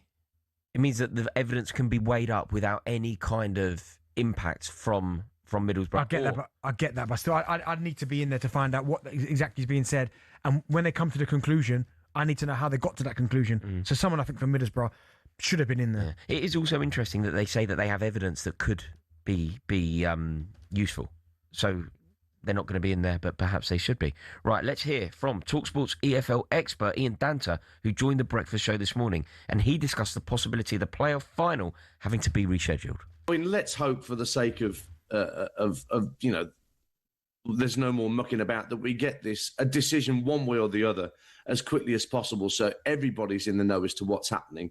Because I think that the idea that this playoff final could be moved, I think is to do with Wembley Stadium being needed for other events. Yeah. Once we get past the bank holiday weekend. So I guess if it was Hull Middlesbrough in the end, then I guess Old Trafford, your gaff, Andy, would be a fairly obvious place. So the EFL have admitted that the playoff may have to be rescheduled. This is a disaster, isn't it? The whole thing is just a murky disaster. I mean, yeah, I hope it's the 23rd. I hope it remains the 23rd because, again, in this scenario, I feel sorry for Hull right now because although they can prepare and they will be preparing the way that they can, I just think to move it now as well, it doesn't do them any favours. And I'm not saying they get a disadvantage, but they want the game 23rd. They're preparing for the 23rd. They've not done anything wrong. They've done their job. They've got to the playoff final. They're preparing the way they should do. If they start talking about moving dates and all this, that doesn't do them any favours, do you know what I mean? So I hope the EFL keep it to the 23rd. Don't change anything. I think they've confirmed the kickoff time. Leave it as it is and then go from there. But this is a whole... But Southampton have caused it. Southampton have caused it. So I'm intrigued to see what the punishment's going to be because at least moving forward now, people go, well, it's there now and set in stone. So if it happens, you go, well, this is the punishment. You've seen what happens before, regardless. Even if it happens earlier on in the season, you go, well, listen, if you get to the playoffs, that's it, you're done. If they are found guilty of spying, so if they can prove that this has happened... Well, the geezer's there with the camera. Yeah, I know, but I think that they have to go through due process. Of course. If they go through that due process and maybe they can find a direct link and maybe they can find some of the evidence that he's found, they can maybe find out what pictures he was taking, for example. If Southampton are found guilty, do you have an opinion on what you think the penalty should be? Yeah, they don't go to the playoff final. They don't get the opportunity this season to get promoted. So I think it's as simple as that. There's no punishment now that I think that's worthy. I think that's the biggest punishment. I think that's the one that they have to enforce because they say, all right, no, we're just going to give you a points deduction. Well, when does that kick in? Because if Southampton get promoted, the EFL and the Premier League are two completely different entities. So the Premier League are not going to enforce a 10-point deduction when it's effectively nothing to do with them. So what do you do? Wait a year, and if they get relegated, the whole thing is that can't happen because then if Southampton stay in the Premier League, it can't happen. So I think that's the only logical way for Southampton. And I get it, Southampton fans, I feel for you because a lot of you guys, when you got to Wembley, straight away would have gone right. Hotels, travel, accommodation. I understand all of that. So I think if Southampton are found guilty and they don't get to go to the playoff final and their opportunity of getting promoted is gone, then Southampton, I think it's well within their... not even well within their rights. I think they have to do it. Is reimburse the supporters or work with the supporters and giving their money back because it's not the supporters' fault, it's your fault. I completely agree. I do completely agree with you. It is a mess, but it is incredibly dramatic. And of course, we will keep you totally up to date with all of the developments regarding the Championship playoff final. Right, a reminder that the talkSPORT network brings you live commentary of every single playoff final up and down the leagues. And tonight, we bring you live commentary of both League 2 semi-final second legs with Salford against Grimsby live on talkSPORT 2 and Notts County versus Chesterfield on the talkSPORT app. That was all, thanks to McDonald's. Benty's EFL Corner on talkSPORT with McDonald's. Got big McDonald's hunger? Order delivery on the McDonald's app today. From 11 a.m, 18 plus, fees apply to delivery orders, subject to availability, price may vary. Do you watch a bit of EFL football? Would you like it? Yeah, I keep across it. I do keep across it. I am. Do you know, I'm fascinated about next season. That the whole going down to 8 teams that is going to be unbelievable. Do you think that's good or bad though? It will keep interest. It will keep the jeopardy high. But then, if the team that finished 8th end up being promoted, what kind of form are they going to demonstrate in the Premier League? I know, I get that, but what I like about it is that it gives so many more teams the opportunity to get to the playoffs, and so I think it just gives more opportunities for teams that haven't come out of the Premier League, that haven't got the parachute payments, just to get that opportunity to get themselves close to the you'll be 14th with 4 games to play and your season will not be over. Exactly. So I, from that perspective, I like it, but it is crazy that the 8th best team in the Championship might find themselves in the Premier League. Yeah. It's mad. Yeah, no, it's going to be fascinating. Right, next up, we're going to have team news live for you on Drive with Benty and Rory.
Another developing story this morning coming out of Manchester United. Manchester United have reportedly reached out to other potential candidates, but wish to speak to Michael Carrick first.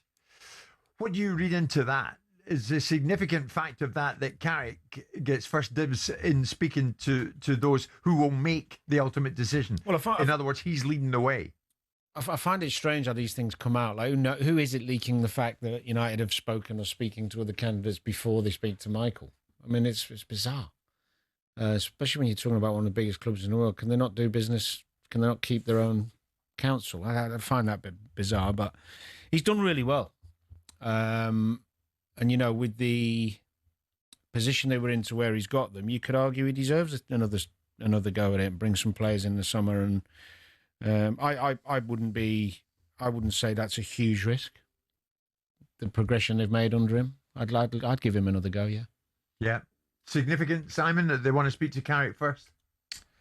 Yeah, again, I don't know who's briefing in and whether it's coming from Carrick's side or whether it's coming from Man United's side as to the briefing in as to why Man United need. You can employ an England manager without anyone knowing about it, but they can't seemingly have a conversation amongst themselves without broadcasting it to the media. I don't understand why that is the case. I still think it's fraught with lots of questions that need to be asked and answered about the position of someone that becomes in moments of adversity. We've seen no moments of adversity for Carrick, really. He's done the job, so it makes it a conundrum.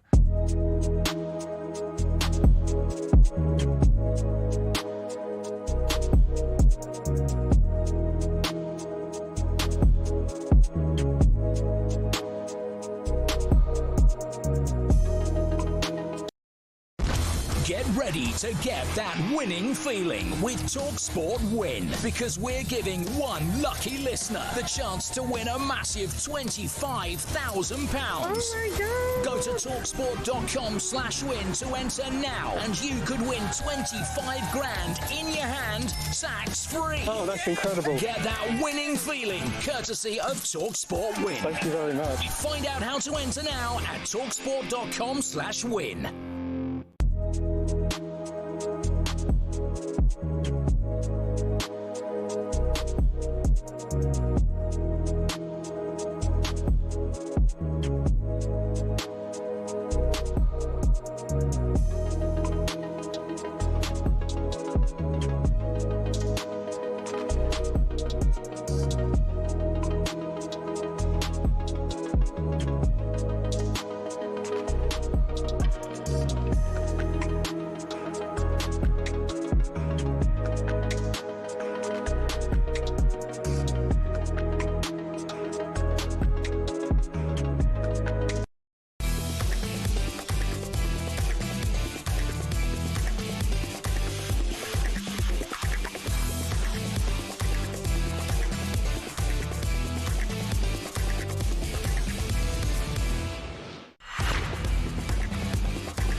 Jesus, what a group, man. Yeah, all saints were top. Shaznay, Nicole, Natalie, and Melanie Black. Melanie Black. Yeah, they were the days, mate. They were the days. You are listening to Drive on talkSPORT with me, Rory Jennings, and Darren Bent in partnership with Giacomo. Get fresh looks and great brands from Giacomo. Following us tonight from 7 p.m, Hugh Wozencroft hosts live commentary of Aston Villa against Liverpool in the Premier League. Team News is in for that one, and Jim Proudfoot has all the details.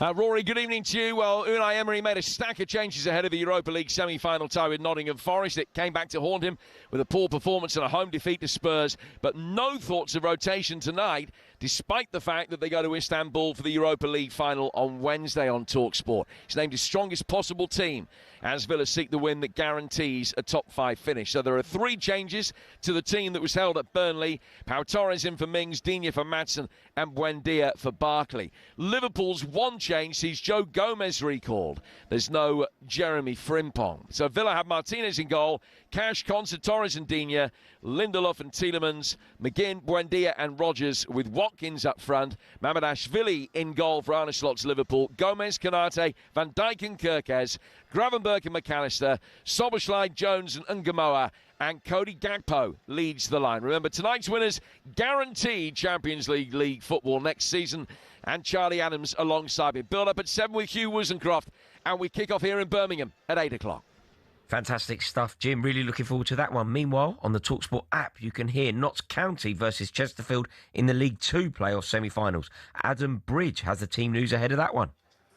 Yeah, good evening, Rory. Welcome to Meadow Lane. 17,000 will be packing this place out tonight as both of these sides try to secure their place at Wembley. Notts County, slender advantage going into the second leg from that 1-0 victory when these sides met on Sunday. That was the first time they've won a first leg of a playoff, and they're unchanged going into this tie tonight, so they'll be looking to wrap things up in style in front of their home support. As for Chesterfield, their record in the playoffs in recent times, particularly under Paul Cook, is not particularly good. However, that defeat in the first leg was their first loss in 9. Now, the side that's been in form, they make 3 changes tonight. Dobb was absent through injury. Curtis and Mandeville dropped to the bench. Donatian, Naylor and Berry come in to the starting 11. It's all to play for. We're live on the talkSPORT app from 8, and then the second half will be live on talkSPORT 2 here at Meadow Lane for Notts County against Chesterfield.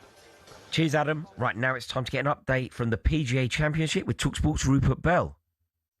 Well, the news is that Ulrich Potgieter, the young South African, is out in front. The conditions have definitely proved it was a pretty testing morning and players struggling to find birdies. But just in the last half an hour, and this will encourage Rory McIlroy as he's about to make his way to the first tee, because he begins at 4 over par and he needs to get into the red numbers to make sure that he's in at the weekend. But there are some big name British players who do look as if they're going to be missing out, including Tommy Fleetwood and Bob McIntyre at 5 over par, and Shane Lowry, well, he's finished at 4 over par, having shot a 76. Other players have gone well. Chris Gotterup has proved it's possible to score low, because he's just carded a 65, a 5 under par round, to be the joint leader in the clubhouse with Hideki Matsuyama. I say, at 3 under par, the leading British player at the moment out on the course is Dan Brown, just starting his second round. PGA Championship update on talkSPORT with Arnold Clark. Get the UK's best used car deals, guaranteed. Right, Billy has joined us in the studio, which means it's the time for the end of show quiz. Billy, what have you got in store for us tonight? Evening, lads. Great week on Drive, by the way, I must say. Rory, what a pleasure to have you. Mate, it's been an honour. Thank you so much for having me. How have you been, Bill? Yeah, great. Cheers. Yeah, great. Sorry, that's Phil. You're Bill. I care. Cheers, Benny. Right, mate. Go on. We've got a bit of Guess the Intro to finish the week on, lads. Rory, this is very simple. You'll hear the first... Why are you so scared, bro? Because I take quizzes very seriously. You'll hear the Can't lose first, to you. second or beat of a song, something like that. You just have to tell me the song and artist for a point. Okay, easy. You've got 4 or 5 songs each. Okay. You just call it out, right? You play a bit, you play it. It's your song, so this is you. Okay, this is me. Yeah, you're not in so you'll have a list each, basically. Okay. Rory, do you want to go first? Yeah. All right, here's your first song. I know exactly what that is, and it's malicious from you. It's the Salmon Dance, the Chemical Brothers. Why is that malicious? It's Rory? malicious, as you well know, Billy, because I am in the video for that Chemical Brothers song. You're the main character in the video. Finished second in the MTV Music Awards, if you want to know. Did it? Finished second to Lily Allen's Not Fair. That's a good song as well. It is. When I was told during the music video, I thought you'd be a little... You're in it. You're the main... Oh, yeah. Oh, yeah, you're Bill. the main character. Oh, Yeah. yes. Yes, indeed. That's 1-0 Jennings. Yeah, well done. Ben's struggling That's correct. already. Benny, over to you. That is Yeah, I know. Drake. And then One Dance. Yeah, correct. 1-1 after 1 each. Good start, lads. Rory, do you want your second? Yes, please. Play it.